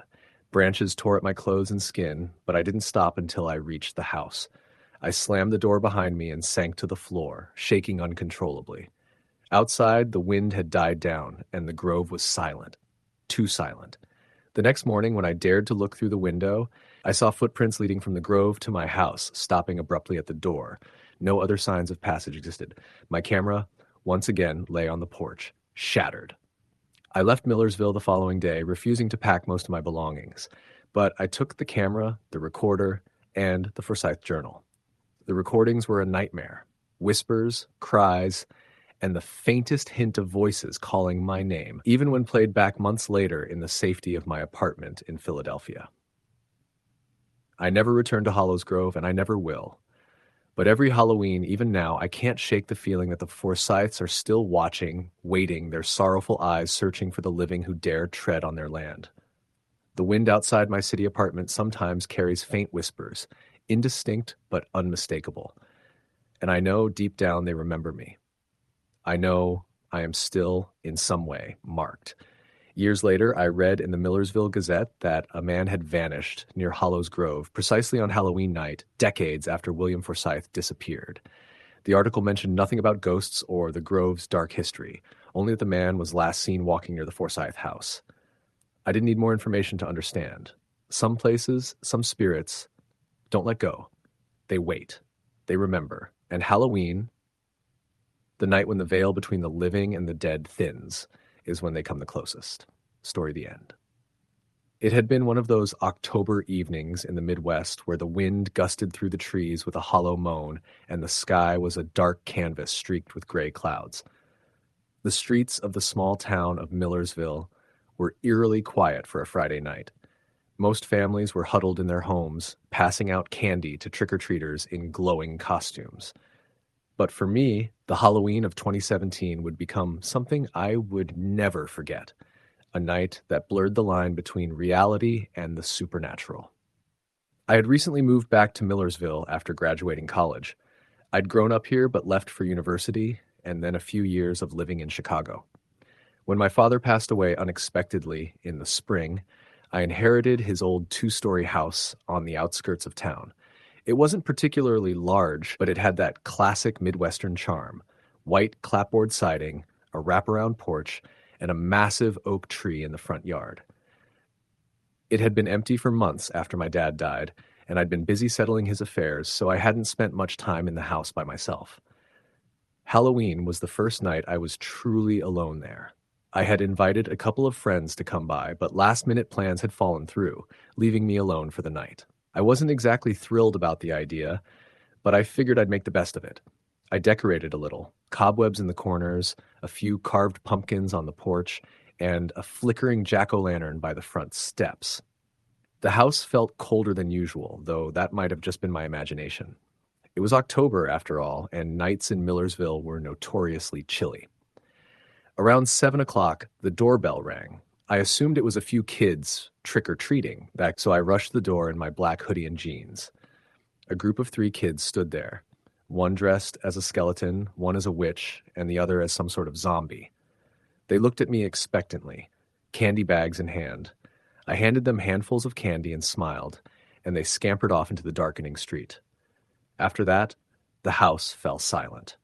The kind of silence that feels almost unnatural, as if the walls themselves are holding their breath. I settled into the living room with a cup of tea and my laptop, scrolling through some old photos of my dad and me. Every now and then, a gust of wind rattled the windows, making me jump. I chalked it up to the old house settling, but something about it felt different that night, heavier somehow. Around 9, I heard a creak upstairs. My first thought was the house, old wood and floorboards reacting to the drop in temperature. But then I heard it again, slower this time, like someone dragging their feet. My chest tightened. I live alone. No one else should be here. I grabbed a flashlight and cautiously climbed the staircase. The hallways were narrow, lined with framed photos of my dad and his family. Each step creaked under my weight, echoing down the corridor. The noise I'd heard had stopped, but I couldn't shake the feeling that I was being watched. I reached the master bedroom at the end of the hall. Nothing seemed out of place. The bed was made, the dresser untouched, but then I noticed something odd. My father's old rocking chair was moving, slowly back and forth with no one sitting in it. I froze. "Hello?" I called out, my voice trembling. Nothing, just the rocking of the chair and the wind rattling the window panes. I shook my head, trying to convince myself it was the wind, or maybe a draft from the open window I hadn't noticed. I approached the chair and stopped it with my hand. It was cold, colder than the room should have been. I went downstairs, telling myself to forget about it. Maybe it was just the house settling. Maybe I was imagining things. I poured myself another cup of tea and tried to relax. But around 11, the atmosphere changed. The lights flickered briefly, then went out entirely, plunging the house into darkness. My phone had only a little battery left, so I grabbed a candle and tried to light it. As the flame flickered, I heard it. A whisper. Soft at first, almost inaudible, coming from the living room. "Get out!" I froze, the candle shaking in my hand. My heart raced, and I told myself it was just the wind again. But the whisper came again, clearer this time. "Get out!" I could feel a pressure in the air, like someone standing too close behind me. I turned slowly, shining the candle around the room, but nothing was there. I took a deep breath and decided to go outside. Maybe some fresh air would help, or at least clear my head. I stepped onto the porch, the autumn wind whipping around me, carrying the scent of fallen leaves. For a moment, I felt almost normal again. But then I noticed the oak tree in the yard. Hanging from one of the lower branches was a figure, a shadowy silhouette that seemed almost human. My pulse quickened and I squinted to see. There was no rope, no way for it to be hanging, yet it swayed lightly, as if in a breeze. I blinked, and it was gone. Shivering, I closed the door behind me and leaned against it, trying to steady my breathing. That's when I heard footsteps inside the house again. Slow, deliberate, coming from the hallway behind me. I was frozen with fear. I wanted to run, but my legs wouldn't move. Then, a voice, different from the whispers, deeper, almost my father's tone, but distorted. "Why are you here?" I stumbled back, my mind racing. My father had been dead for months. I scrambled up the stairs, almost tripping in my haste. I locked myself in my old bedroom, the one I'd grown up in. I pulled the blanket over my shoulders, trying to hide, trying to convince myself it was all a nightmare. Hours passed, though I had no sense of time. Every so often, the whispers returned, more insistent now. Leave. Now. At some point, exhaustion overtook my fear, and I fell into a fitful sleep. I woke to sunlight streaming through the window. The house was quiet. Too quiet. I checked the entire house. Nothing seemed out of place. The rocking chair was still. The front porch and yard showed no sign of the shadowy figure. I told myself it had been my imagination, stressed and grieving. But that night, I knew I wasn't alone in the house. Something had been there, something aware of me, something that knew I was vulnerable. Over the following weeks, I began to notice small things. Doors left slightly ajar, objects moved, cold spots in rooms that weren't drafty. One evening, while watching TV in the living room, I saw a figure in the reflection of the screen. A man, older, wearing a hat, standing behind me. I spun around. Nothing. I started keeping a journal, documenting each occurrence. The whispers, the footsteps, the shadows. It became almost ritualistic, but I couldn't stop. One night, I even tried talking back. Who are you? No answer. Just the feeling of being watched. By Halloween of the next year, I had adjusted to the presence, though I never got used to the fear. That night, I decided to invite friends over again, hoping that company would keep whatever haunted the house at bay. My friends arrived in the early evening, costumes on, laughing and joking. For a while, it seemed to work. The house felt warmer, lighter, as if the energy I brought in drove something away. But as midnight approached, the power went out again. This time, every light in the neighborhood went out. We were plunged into darkness, the only illumination coming from the few jack-o'-lanterns scattered outside. One friend, Jenna, suggested we tell scary stories to pass the time. We sat in a circle, flashlights under our chins. When it was my turn, I decided to tell them about my father's house and the strange occurrences over the past year. I kept the story brief, not wanting to terrify them too much. As I spoke, I noticed something odd. The air grew colder, the shadows in the corners of the room seemed to stretch and move. The candlelight flickered violently. Then a deep, hollow laugh echoed through the house. Not human, not entirely, but unmistakably there. The room went deathly silent. My friends looked around, fear overtaking their playful energy. I could see it in their eyes. They had seen it too. A shadow, darker than the night, moved across the ceiling, then down the walls. It hovered over the doorway, pausing, as if waiting for something. I realized then that this presence was aware not only of me, but of them. And it didn't like visitors. One of my friends screamed as the temperature dropped sharply, our breaths visible in the air. Objects began to move, chairs scraping the floor, a vase tipping over and shattering. Panic set in. We ran to the door, but it wouldn't open. Every time we tried, it slammed shut as if slammed by an invisible hand. The whisper returned, louder now, almost a roar. Leave.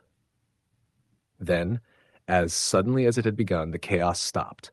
The temperature normalized, the objects stopped moving, and the lights flickered back on. We bolted out of the house, not looking back until we were at the end of the driveway. I didn't return that night. The house stood quiet and empty behind me, but I knew it wasn't. I didn't move back in for months. Eventually, I sold the house, but the memory stayed with me.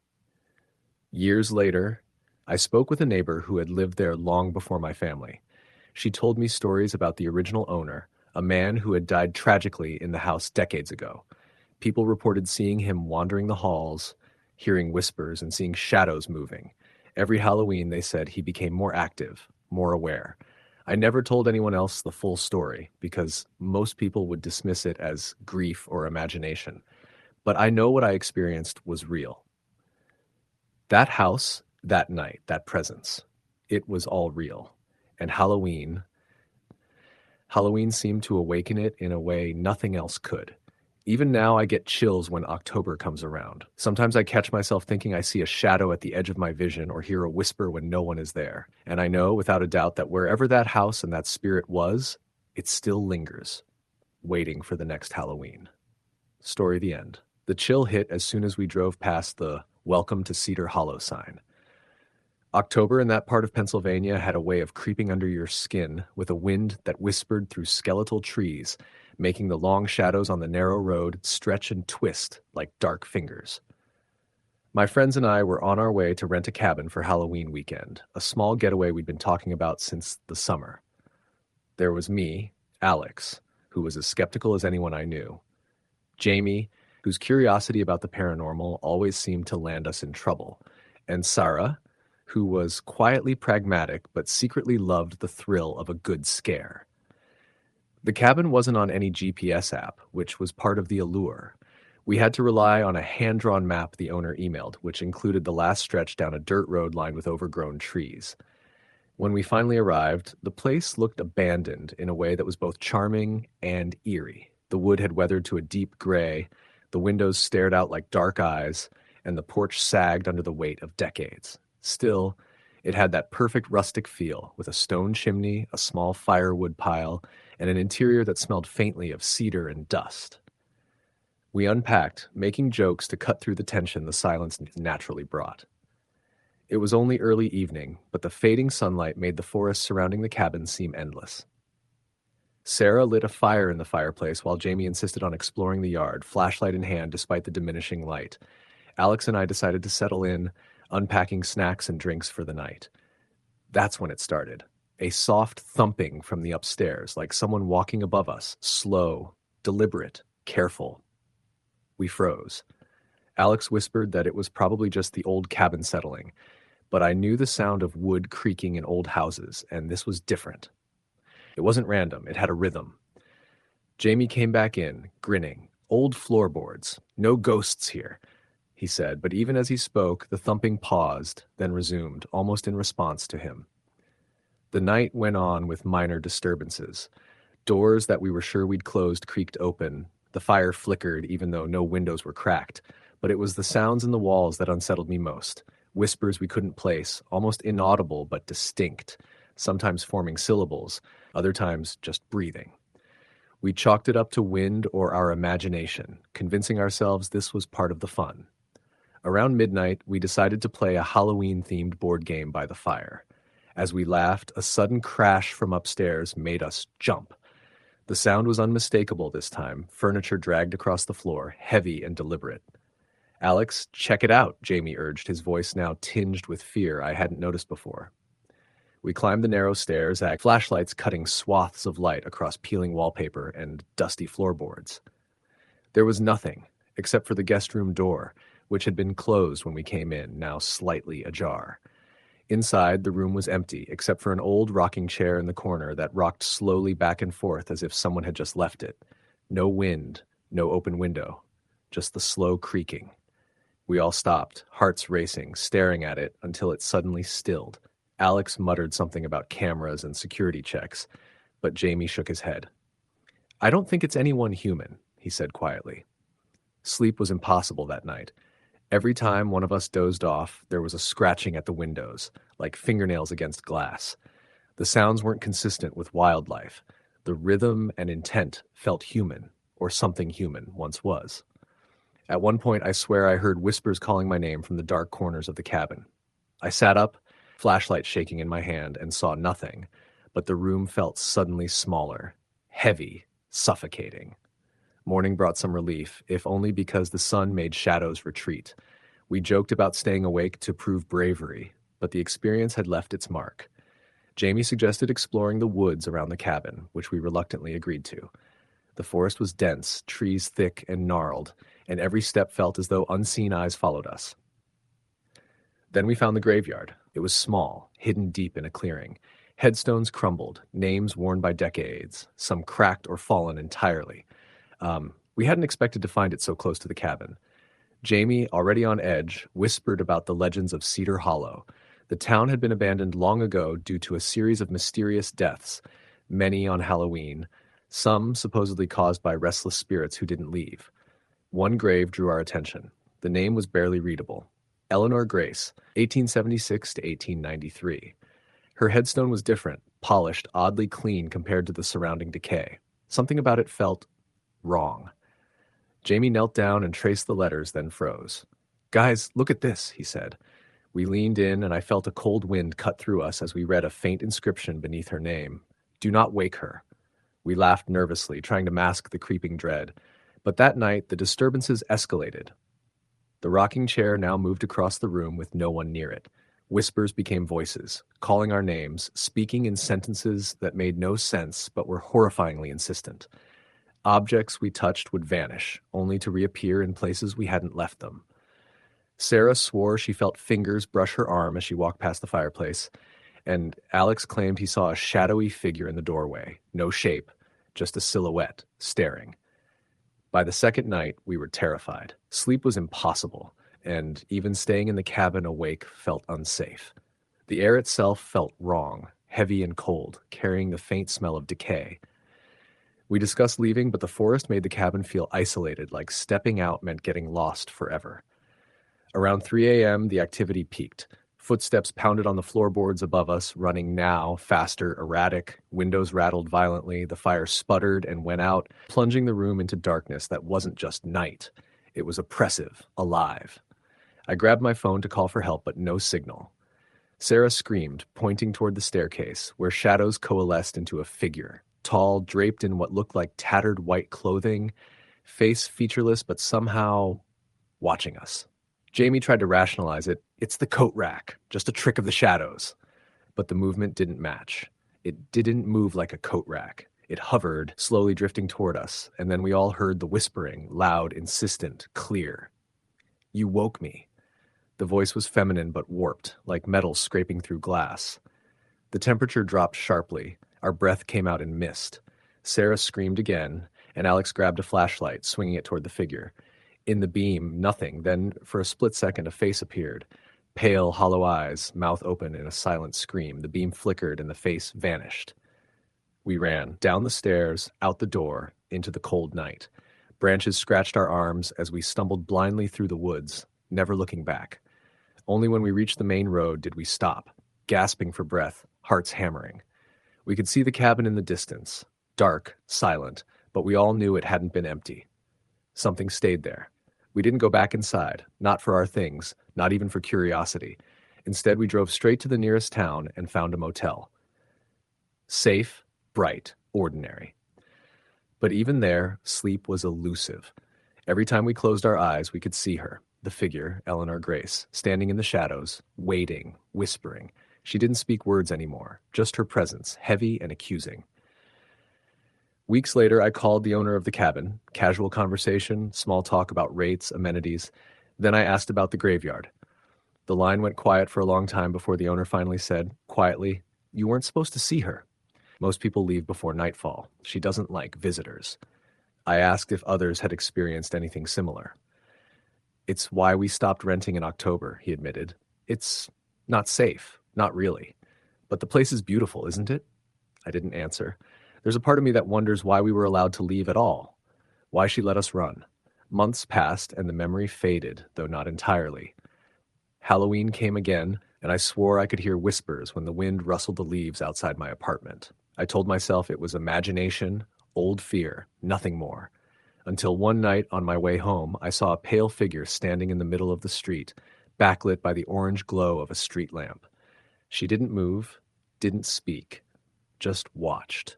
And I remembered Cedar Hollow, the rocking chair, and the warning carved into stone, "Do not wake her." I never returned to that part of Pennsylvania. Alex and Sarah moved on with their lives, but Jamie still talks about the cabin. He says some nights when the wind is right and the leaves are whispering, he can hear her voice again, calling his name, telling him he's late. We all survived, but none of us were ever the same. Because you don't just see her once. She lingers. In the corners of your vision, in the dead of night, in whispers carried by the wind. Halloween, her favorite night, is when she comes closest.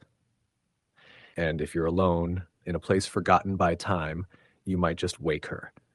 Even now, I feel it sometimes, the brush of something cold against my skin, the soft sound of a chair creaking when the room is empty, the faint whispers just out of hearing. I know she's still waiting, patient, for someone foolish enough to return. And every Halloween, I remember the cabin, the graveyard, and the face that stared at me in the flashlight beam. Hollow eyes, mouth open in eternal silent scream, and a warning I cannot forget, "Do not wake her." Story the end. The first night I ever experienced it, I didn't know what I was seeing. I had just moved into the old Victorian house on the outskirts of Salem, Massachusetts, the town famous for its dark past, witches, and ghost stories. The house was cheap, too cheap, my friends had warned, but I liked the charm of its peeling paint, creaking staircases, and overgrown garden. I was new in town, freshly divorced, and I wanted a fresh start. The locals gave me sideways glances when I mentioned where I was moving.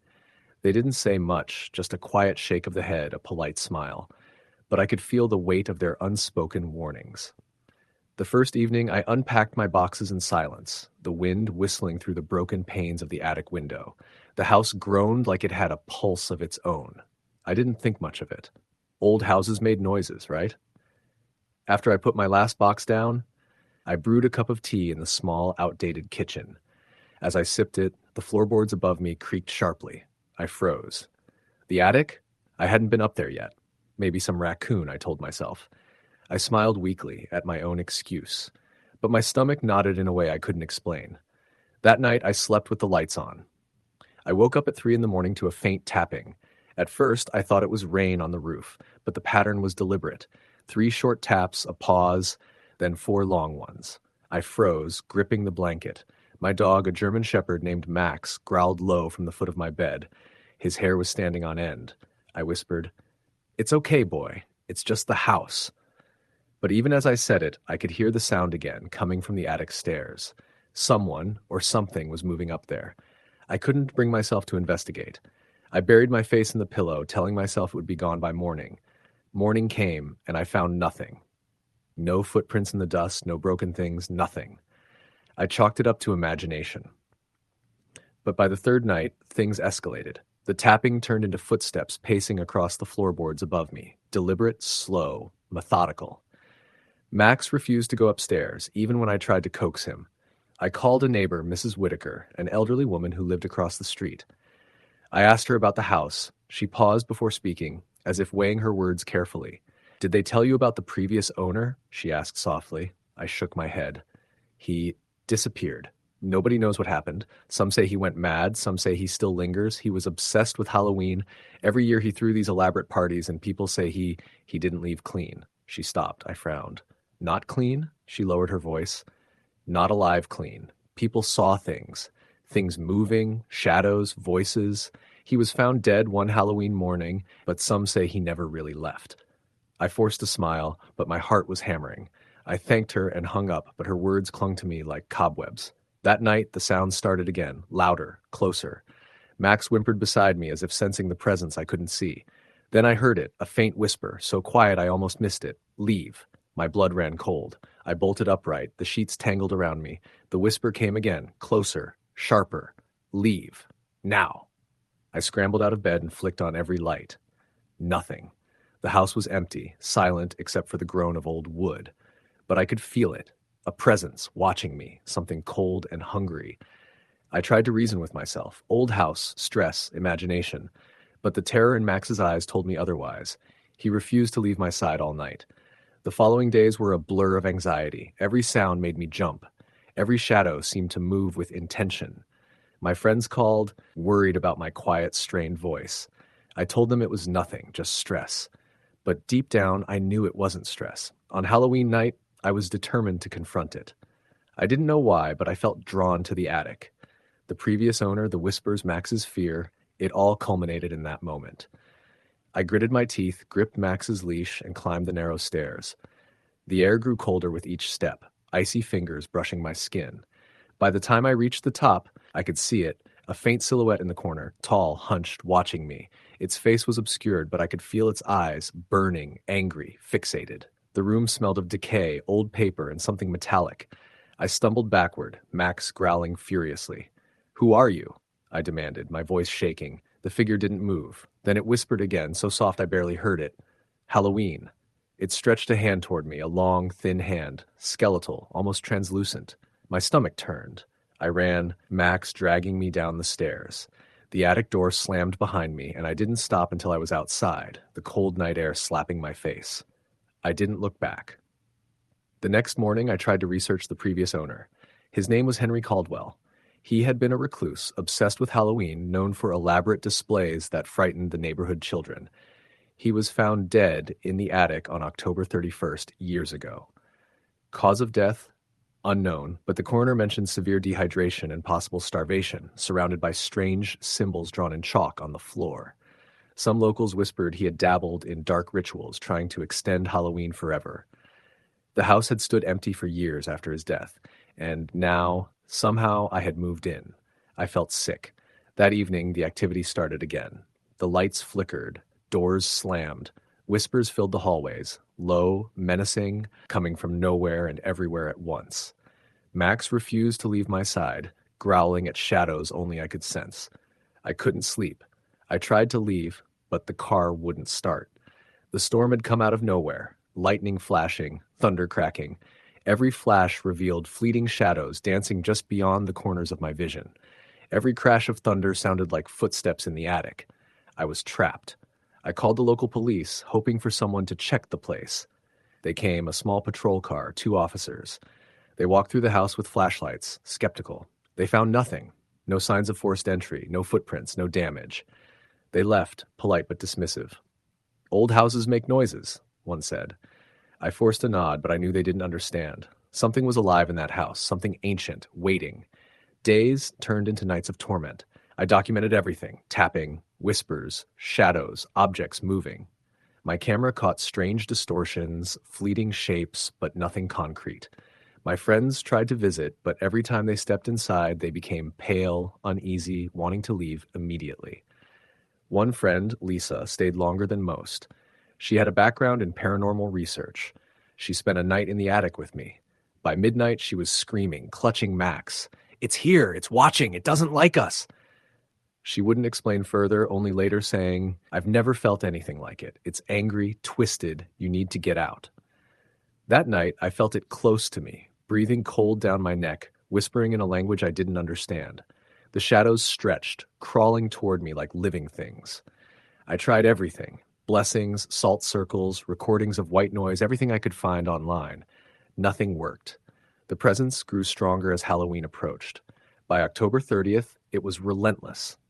The whispers became voices, screaming now, full sentences I could understand. "Join us, play with us, stay, forever." The attic became a center of malevolent energy, pulsing, vibrating with intent. Objects would hurl themselves across the room. Max had to be muzzled to stop him from attacking invisible threats. I was losing sleep, losing sanity. On Halloween night, it reached its peak. I couldn't leave the house. My car still wouldn't start. The power went out. Candles lit themselves, flickering to the rhythm of footsteps on the attic stairs.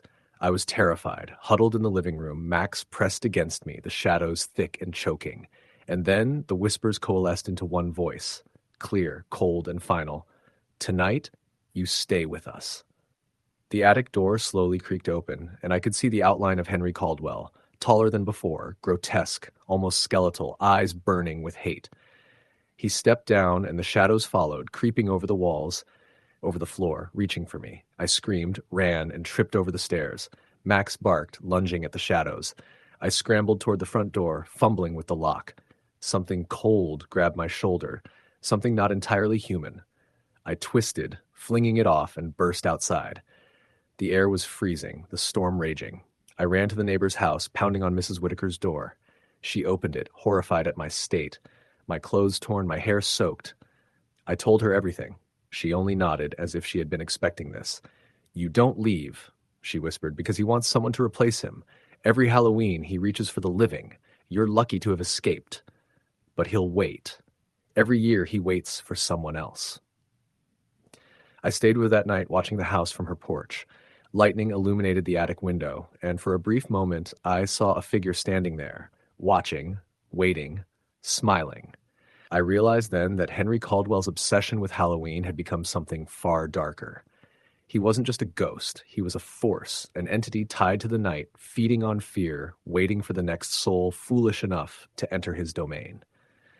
I left Salem the next day, sold the house sight unseen, refusing to ever look back. But the nightmares didn't stop. Every Halloween, I wake up at 3 a.m. to the tapping. Sometimes it's faint, sometimes it's loud enough to shake the walls. Max is gone now. He didn't survive the last incident, but I swear I can feel him, somewhere in the dark, trembling beside me, growling at the shadows. And I know deep down that Henry Caldwell is still out there, somewhere in Salem in another house, waiting, planning, whispering to the living. Some part of him, some dark fragment, may have followed me. Some part of him may always be watching. Even now, years later, I can't sleep on Halloween. Every creak, every whisper, every flicker of a shadow sends me into panic. I've learned not to question it. Don't look. Don't answer. Don't go near the attic or the basement or the dark corners of the house. And certainly don't think you can reason with it, because it isn't human anymore. It isn't even a ghost. It's something worse. A presence, an intelligence, a horror that understands fear, feeds on it, and will never let go. I still remember the last thing I saw before I ran that night, the smile. A smile that was all teeth, all eyes, stretching in a way no human face should. And the whispers that followed me out the door, next year, next year. I now live far from Salem in a modern apartment in the suburbs, but I never leave my doors unlocked on Halloween. Every year at exactly 3 a.m., I hear it again, a faint tapping on the ceiling, like old floorboards. I try to ignore it. I can't. I know it's him, waiting, watching, and I know that someday, if I'm not careful, he will find me again. And when he does, there will be nowhere left to run. Story the end. The air had a certain chill that night, one that didn't quite belong to the usual October weather in rural Pennsylvania. I was driving back from a late shift at the diner in the town of Millersville, a small, quiet place that seemed like it had been forgotten by time. The roads were mostly empty, the faint glow of streetlights barely reaching the black asphalt, and the occasional rustle of leaves in the wind, the only sound breaking the silence. Halloween was only a few days away, but it had a hollow feel this year, as if the town itself sensed something was off. I had lived in Millersville all my life, and even I wasn't immune to the stories that older folks whispered to scare teenagers, tales about spirits that wandered the old forest outside town, or the abandoned farmhouse that sat just beyond the cornfields. Most of the stories were dismissed as nonsense, urban legends grown old and stale. But I had my own encounter that changed everything I thought I knew about the place. It started around dusk on the night of October 28th. I had stayed late at the diner to cover a coworker's shift, and by the time I locked the door behind me, the parking lot was deserted. My car was the only one there, and the neon sign above the diner buzzed faintly, flickering as if it couldn't decide whether to stay on. I climbed into my old Chevy, turned the key, and the engine grumbled to life. The ride home was quiet at first. Nothing unusual, just the faint hum of tires over asphalt and the occasional chirp of a distant owl. I took the usual back roads, the shortcut through the forest that saved me 20 minutes of driving. Most locals avoided it after dark, saying it had a bad energy, but I never paid much attention to the warnings. The forest was dense, with gnarled oak and pine trees creating a canopy that swallowed the moonlight. The branches clawed at the edges of the road like skeletal fingers, and the wind carried a strange metallic scent I couldn't place. About 10 minutes into the drive, I noticed a figure standing by the side of the road. At first, I thought it was a hitchhiker. My first instinct was to slow down, maybe stop, though something in me urged caution. The figure didn't move, didn't wave, just stood perfectly still. It was difficult to make out in the dim light, but I thought I saw the shape of a young woman, her hair long and dark, dress fluttering slightly in the breeze. I hesitated, my hand hovering over the brakes. Then, without thinking, I kept driving. I told myself she would be fine, that someone probably lived nearby. But as I passed, something about the figure's posture made my skin crawl. She didn't have feet that touched the ground. Or maybe they did, but it was like her lower body wasn't fully there, as if she was half-formed. My pulse quickened, and I glanced in the rearview mirror, expecting to see her fade behind me. Instead, she was gone. Shaking my head, I tried to laugh it off, but the forest ahead seemed darker, heavier somehow.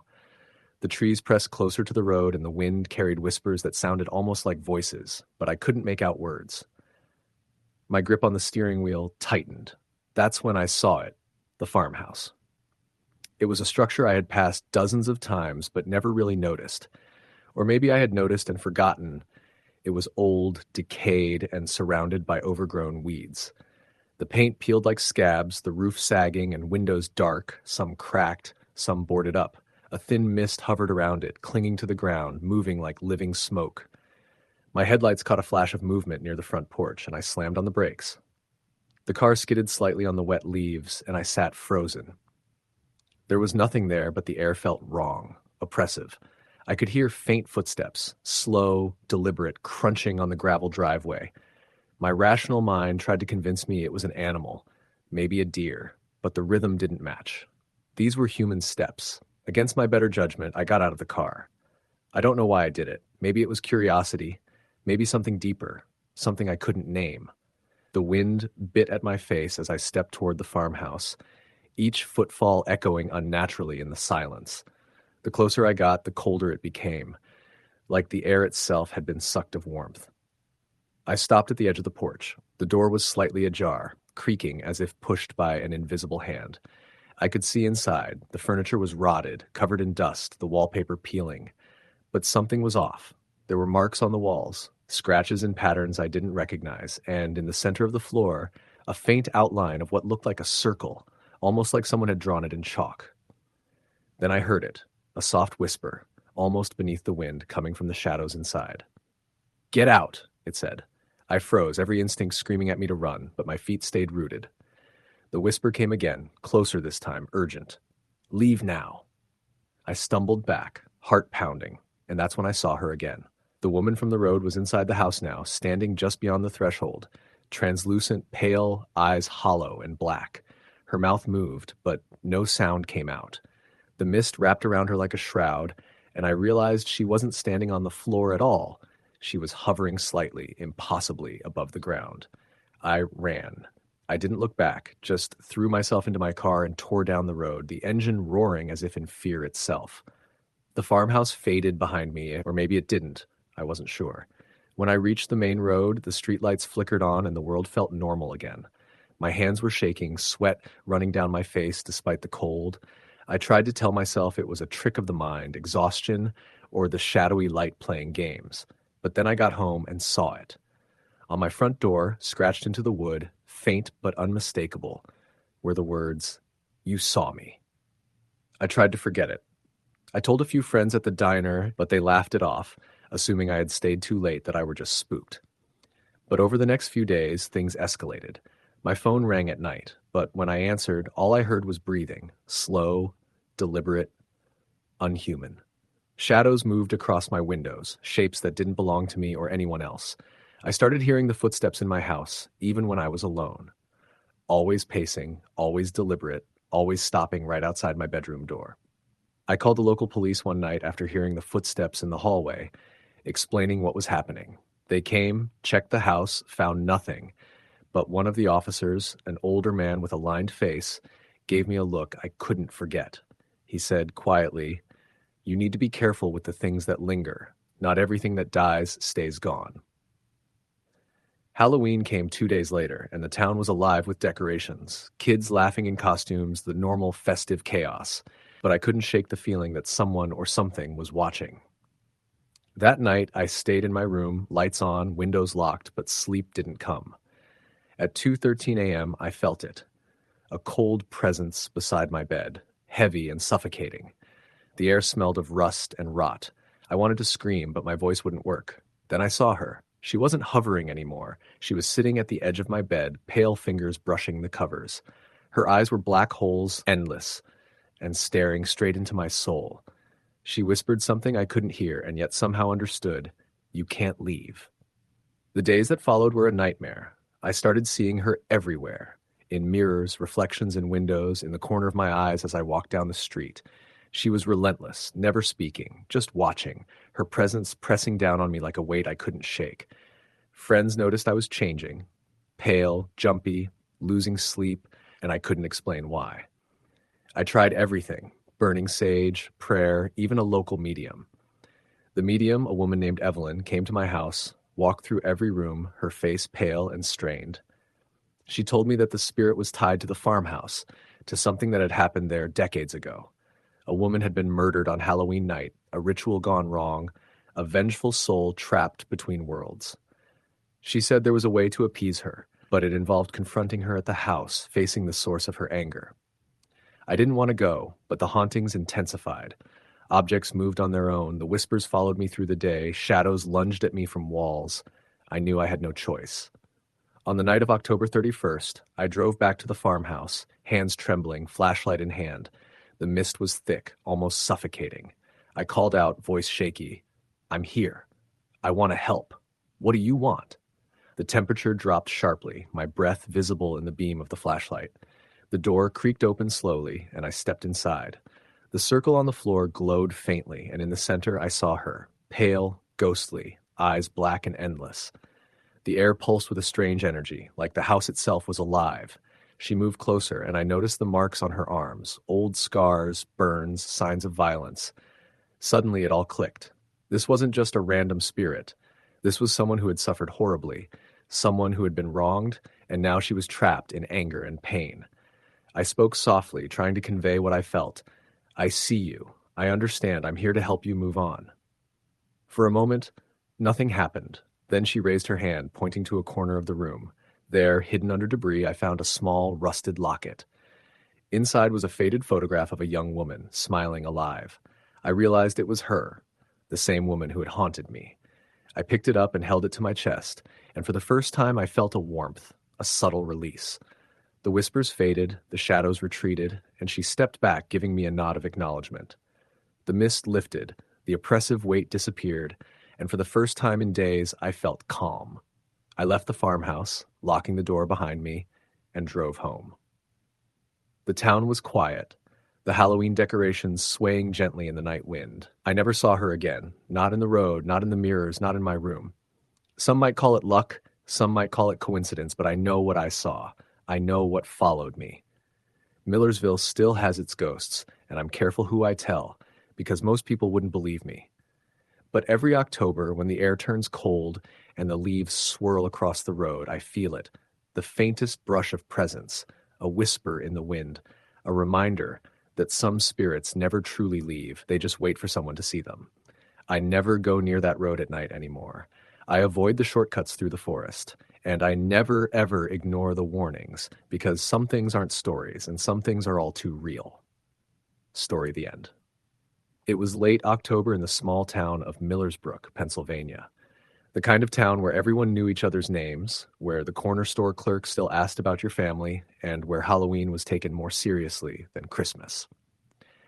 Every house had decorations, plastic bats hanging from trees, jack-o'-lanterns glowing on porches, skeletons leaning against fences. The whole place looked like a postcard for Halloween. But for 31-year-old Jamie Carter, it was the first Halloween she'd spent in Millersbrook since she was a teenager. She had left the town right after high school, moving to Pittsburgh for college, and never really looking back. The only reason she was back now was because her aunt had passed away in August and left her the old family house, the one that had stood empty for years. The house sat on the far edge of town, right by the woods, a big colonial-style place that looked beautiful in the daytime and terrifying at night. The locals had always whispered about it when she was a kid. They said the house was haunted, that strange lights were seen flickering in the attic long after her aunt stopped having visitors. Jamie used to laugh about it back then, but standing on the front porch again after so many years, with dead leaves crunching beneath her boots and the cold autumn wind sighing through the trees, she didn't feel like laughing anymore. She moved in a few days before Halloween. The first night was fine, quiet, though the house groaned and shifted in the way old houses do. The second night, she noticed that the kitchen door to the backyard was open when she woke up, even though she was sure she'd locked it. She chalked it up to an old latch. But by the third night, the noises started. It began as soft tapping in the walls, like a mouse maybe, but then grew into footsteps on the stairs, slow and heavy. Each time she'd get up to check, the sound would stop, leaving her standing in silence, heart racing. On October 29th, she decided to go through some of the old boxes her aunt had left in the attic. She climbed the narrow staircase and was hit by the smell of dust and mothballs. The attic was cluttered with trunks, old furniture covered with sheets, and stacks of yellowed newspapers. But something strange caught her eye, a wooden rocking chair sitting in the far corner. It was facing the wall, gently swaying back and forth even though the air was still. She stood frozen, staring. For a moment, she thought maybe it had been moving because of her footsteps on the floorboards, but it didn't stop when she did. It just kept rocking slowly, like someone invisible was sitting in it. Jamie felt a chill crawl down her spine. She backed out of the attic, closed the door, and decided that was enough exploring for one day. That night, it got worse. She woke up around 2:45 a.m. to the sound of the rocking chair creaking above her. The rhythm was steady, back and forth, back and forth. She lay there listening, every muscle in her body tense. Then, from somewhere near her bedroom door, she heard a whisper. "Help me." Her eyes snapped open. The whisper came again, barely audible. "Please, help me." Jamie grabbed her phone and turned on the flashlight. The beam caught the corner of the room. Nothing there. She checked the hallway. Empty. She even peeked into the attic, but when she opened the door, the rocking had stopped. The next morning, she told her neighbor, Mrs. Keller, about the noises. Mrs. Keller was in her 60s, a sweet woman who had lived next door for decades. When Jamie mentioned the rocking chair, the woman's face drained of color. "Oh, honey," Mrs. Keller said softly. "You didn't move that chair, did you?" Jamie frowned. "No, I just left it where it was." "Why?" "That chair belonged to your aunt's daughter." "Sarah? You don't remember her?" Jamie hesitated. "I was really young when it happened, but she died, right?" Mrs. Keller nodded. "Halloween night, 1998. She was 10. Your aunt was throwing a little party for her, but Sarah wandered off into the woods behind the house after dark. They found her the next morning by the old well, fell in and broke her neck, poor thing. After that, your aunt was never the same. She kept that rocking chair up there and said it would move on its own sometimes. People said Sarah never really left." Jamie swallowed hard. "You're telling me my cousin's ghost is in that attic?" Mrs. Keller looked down at her tea. "Some things don't rest easy, dear." That night, Jamie couldn't sleep. Every time she started to drift off, she heard faint creaking noises coming from above her. Around midnight, she decided to confront it, whatever it was. She grabbed her phone, turned on the flashlight, and went up to the attic. The air was cold enough to make her breath visible. The rocking chair was moving again, slow and steady. "Sarah," she whispered, feeling ridiculous. "If you're here, please stop doing this. You're scaring me." The chair stopped. Jamie's heart pounded in her chest. She took a step closer. Suddenly, the flashlight flickered and went out. The attic plunged into darkness. Something brushed past her shoulder. A child's voice whispered right in her ear. "You shouldn't have come back." Jamie screamed and bolted down the stairs. She didn't stop running until she was outside, standing barefoot in the cold grass, shaking uncontrollably. The next morning, she decided she'd leave. But when she went to pack her things, she found something strange on her bed. A small, old-fashioned doll with cracked porcelain skin and faded blue eyes. It was the same one Sarah used to carry everywhere. Jamie remembered it vividly from childhood, but she had no idea how it got there. She threw it into a box and decided to drive into town for the night. As she backed out of the driveway, she looked up at the house and froze. There was someone standing in the upstairs window. A small girl in a white nightgown, hair hanging over her face, watching her.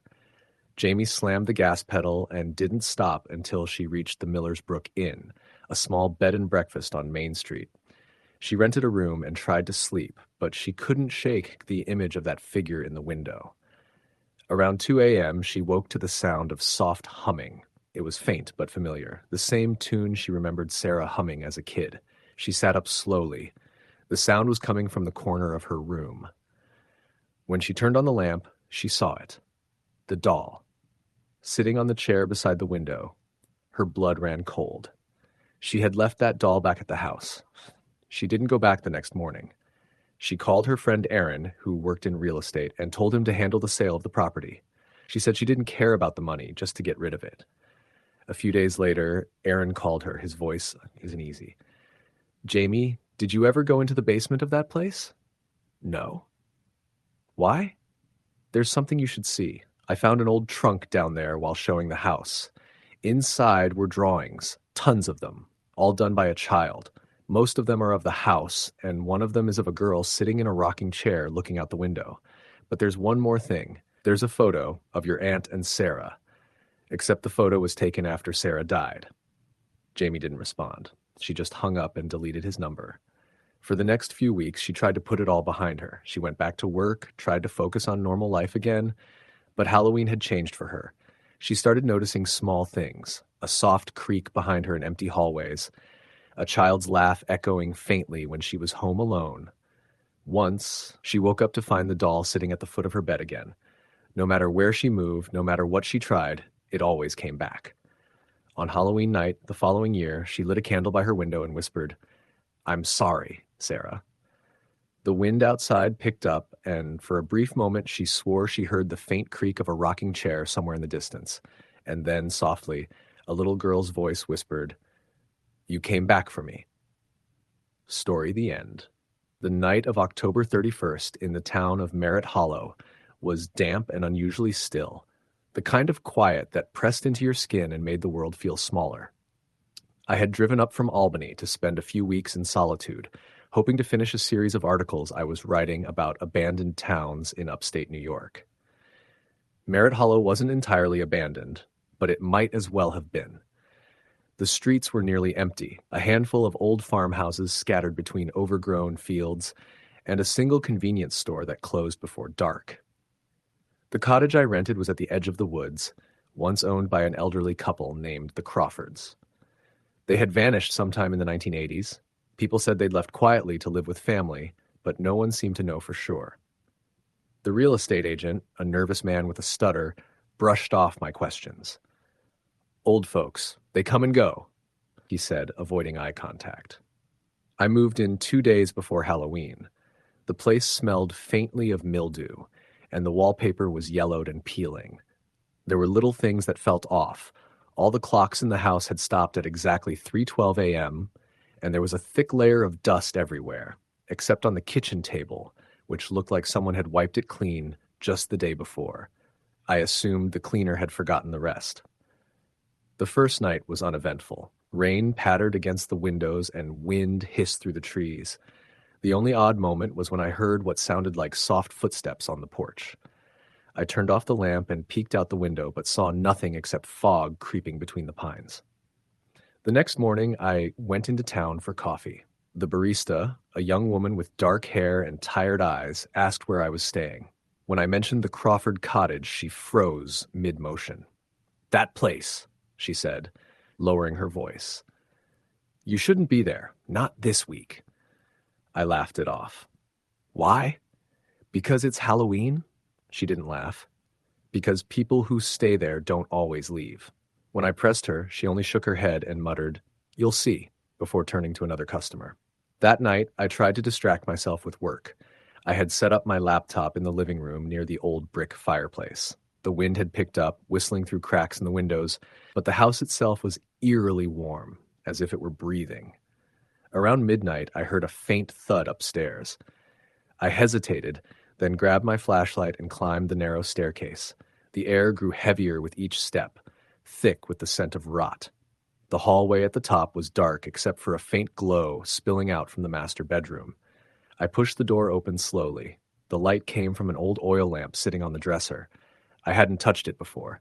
Its flame flickered weakly, and next to it lay a small, open locket containing 2 faded photographs, a man and woman, presumably the Crawfords. The faces were partially burnt, as if someone had tried to destroy them. A sudden sound behind me made me spin.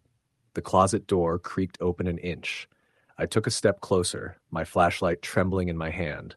Inside there was nothing but coats, except one, a dark overcoat, which swayed gently as though someone had just brushed past it. I backed out of the room, heart hammering. Downstairs, the house groaned. I could hear the floorboards shifting, slow, deliberate. Then, unmistakably, a voice whispered from the corner of the room, "Get out!" I froze. The sound wasn't angry. It was tired, strained, almost pleading. I swung my light toward the sound, but there was no one there. The fireplace crackled, though I hadn't lit it. Flames licked at the logs, casting long shadows across the floor. I should have left then, but I didn't. Something about the house drew me in, the same curiosity that had driven me to document forgotten towns and old ruins. I sat near the fire and opened the small box I'd found on the mantel earlier that day, a tin container filled with newspaper clippings.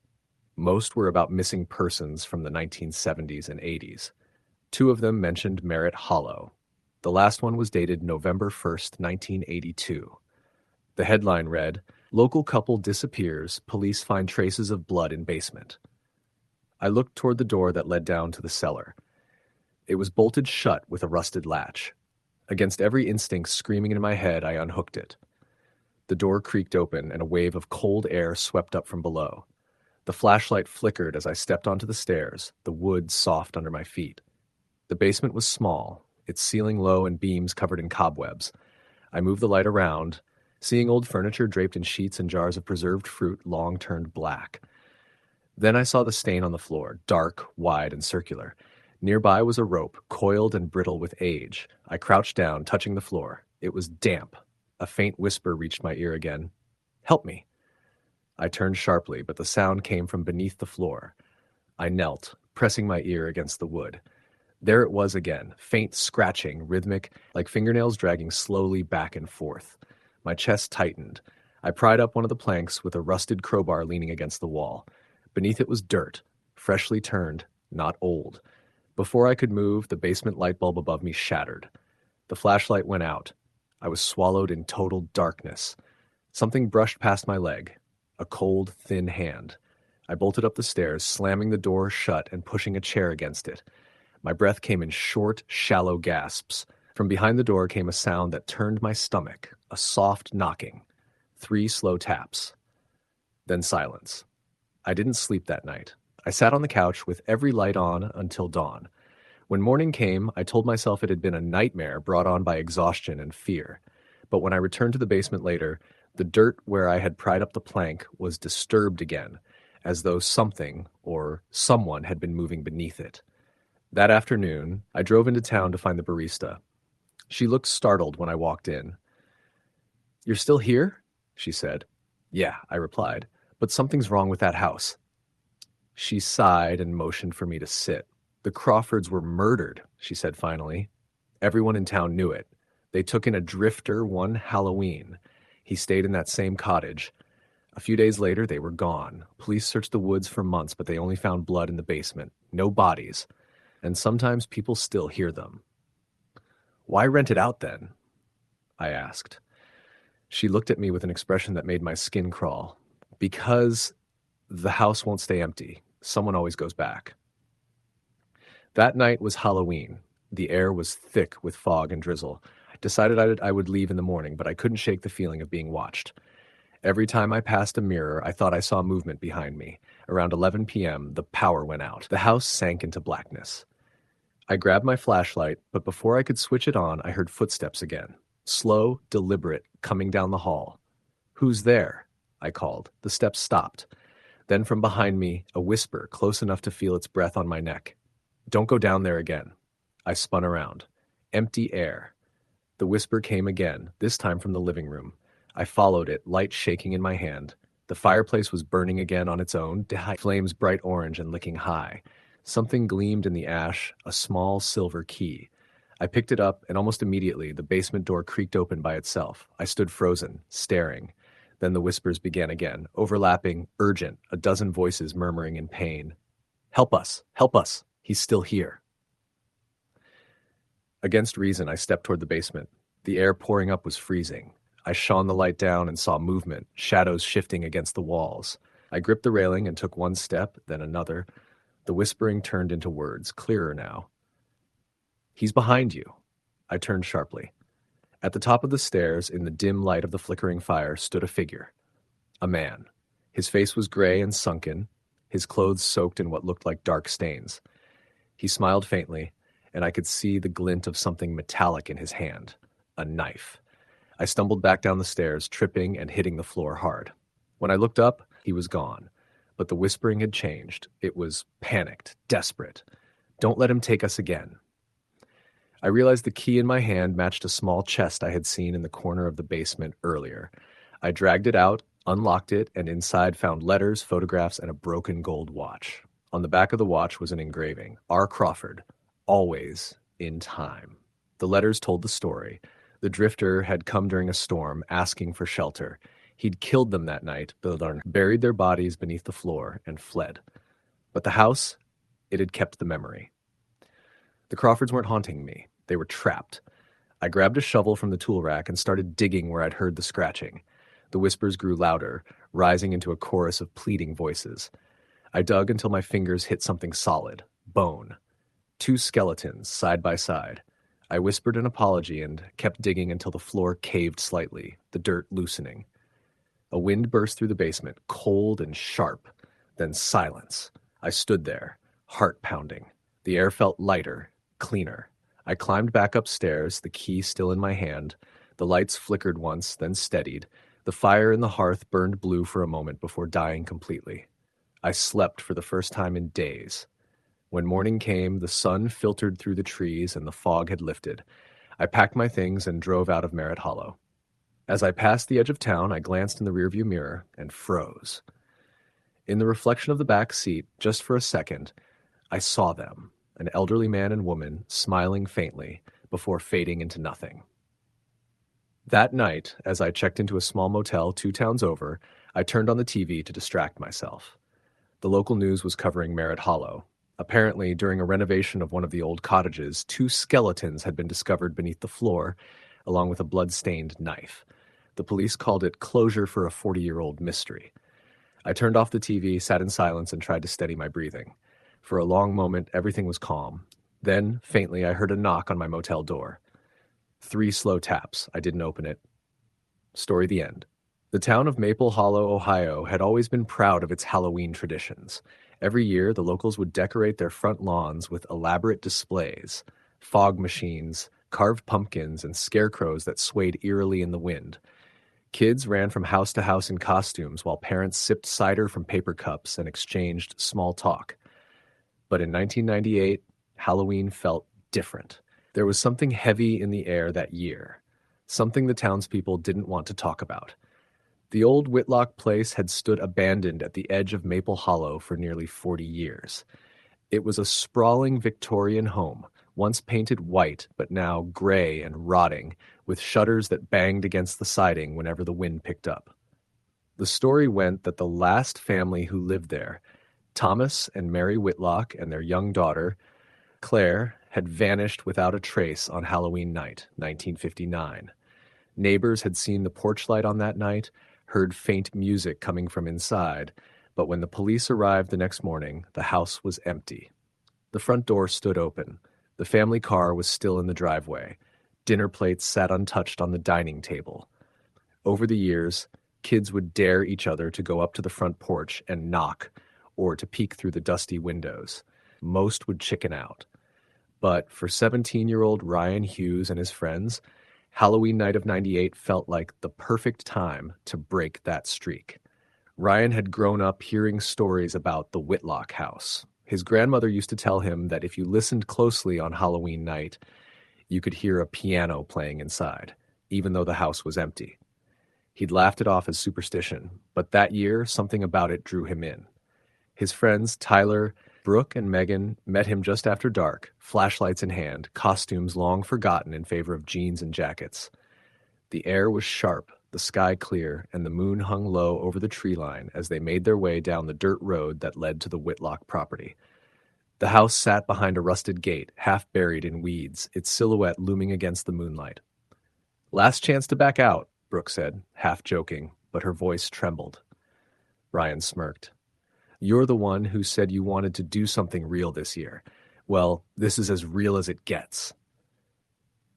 Tyler laughed and gave the gate a shove. It creaked open with a sound that made the hair on the back of their necks stand up. They walked up the path, flashlights bouncing over the cracked porch and the blackened windows. The front door hung slightly open, swaying gently in the wind. Megan stopped. "Did someone already go in?" "Probably just the wind," Ryan said, though his stomach tightened. They pushed the door open. The smell hit them first, dust, damp wood, and something faintly sweet like rotting fruit. The air was stale, unmoving. Their flashlights revealed a grand foyer with a wide staircase curving up to the second floor. A chandelier hung from the ceiling, its crystals covered in grime. "This place is insane," Tyler whispered. "It's like a time capsule." They stepped inside. The floorboards moaned beneath them, and their lights swept over faded wallpaper and broken picture frames. The house felt frozen, as if someone had just left moments ago.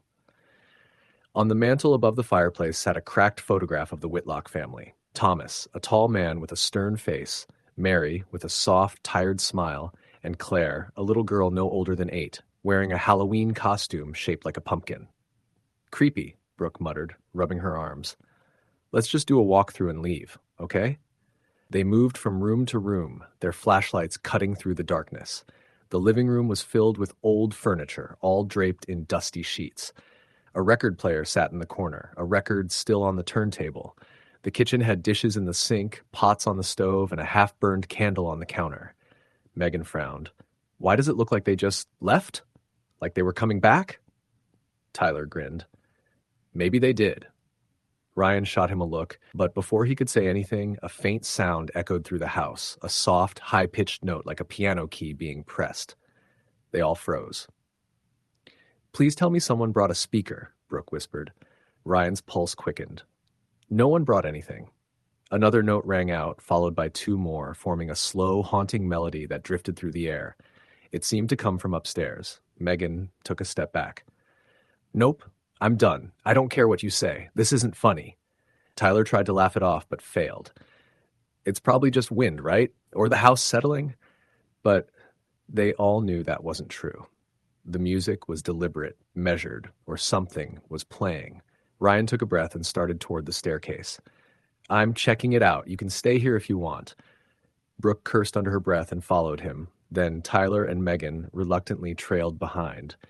Each step up the stairs creaked loud enough to echo through the house. The music continued, clearer now, coming from a room at the end of the hall. When they reached the top, they saw the source. The door to what must have been Claire's bedroom stood half open, and beyond it, in the dim light of their flashlights, was an upright piano. And sitting in front of it was a figure. It was a little girl, her back to them, hair falling in dark tangles down her back. She was wearing what looked like a faded orange costume. Her small fingers moved over the keys with slow precision, playing the same tune over and over. Megan gasped. Ryan. The girl stopped playing. For a long moment, no one moved.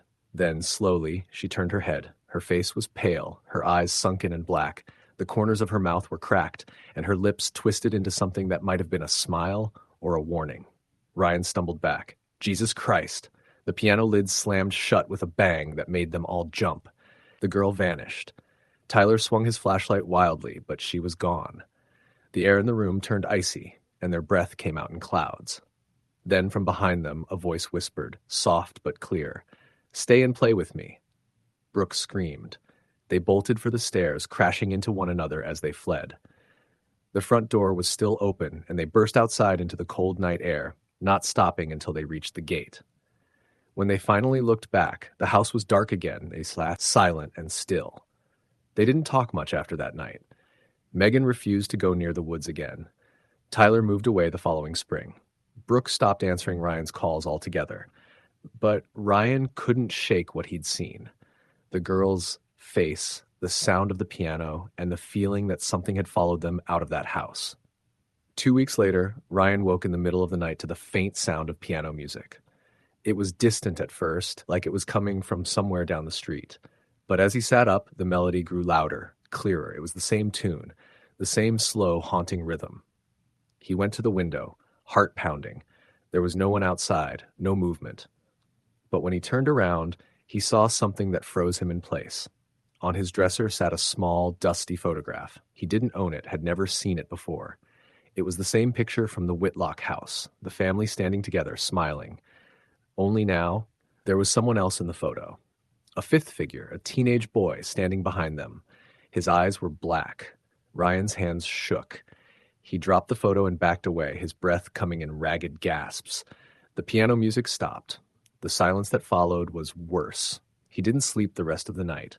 The next morning, the photograph was gone. Over the following days, Ryan began to notice other things. Doors closing on their own, cold spots in his house, a faint scent of rotting fruit, just like in the Whitlock place. Every night at 3 a.m., he'd hear the piano again, sometimes from outside, sometimes from the living room downstairs. He called Brooke once, desperate to talk to someone who might understand, but she didn't pick up. Instead, he got a voicemail. Her voice was low, trembling. "Ryan, don't call me again. She's not gone. She comes back. She wants you to play. The line went dead. Ryan tried to tell himself it wasn't real, that he was just imagining it. But Halloween came again 1 year later, and he couldn't ignore it anymore. The piano music had grown louder each night, and now he could hear whispers with it, children's voices, laughter that didn't sound right. That Halloween night, he decided to end it. He drove out to the Whitlock house one last time, headlights cutting through the fog. The house looked exactly the same as before, untouched by time. He left the car running and walked up the path, the wind howling around him. The door was open, waiting. Inside, the air was colder than it had ever been. His flashlight flickered, then died. But he didn't need it. The piano was playing again, from upstairs. The same song, the same rhythm. He followed the sound up the stairs, his breath visible in the dark. When he reached Claire's room, the piano was there, waiting. The keys moved on their own, pressing down as if guided by invisible hands. "Claire?" he whispered. The music stopped. He felt something behind him, cold fingers brushing the back of his neck. A child's giggle echoed in his ear. He turned, and she was there. The girl in the pumpkin costume, her eyes wide and black, her mouth stretched into that impossible smile. "You came back," she whispered. "Now it's your turn." The door slammed shut. When Ryan's car was found the next morning, the keys were still in the ignition. The engine had run dry. The Whitlock house was silent, as always. But that night, when the wind blew through Maple Hollow, neighbors swore they could hear piano music drifting through the trees, slow, haunting, and just a little bit off. And if you walked close enough to the old Whitlock house, you could see the lights flickering faintly in the upstairs window. Sometimes, if you looked long enough, you might even see them, two figures sitting side by side at the piano, a little girl in a pumpkin costume and a teenage boy playing the same song over and over again. Story the end.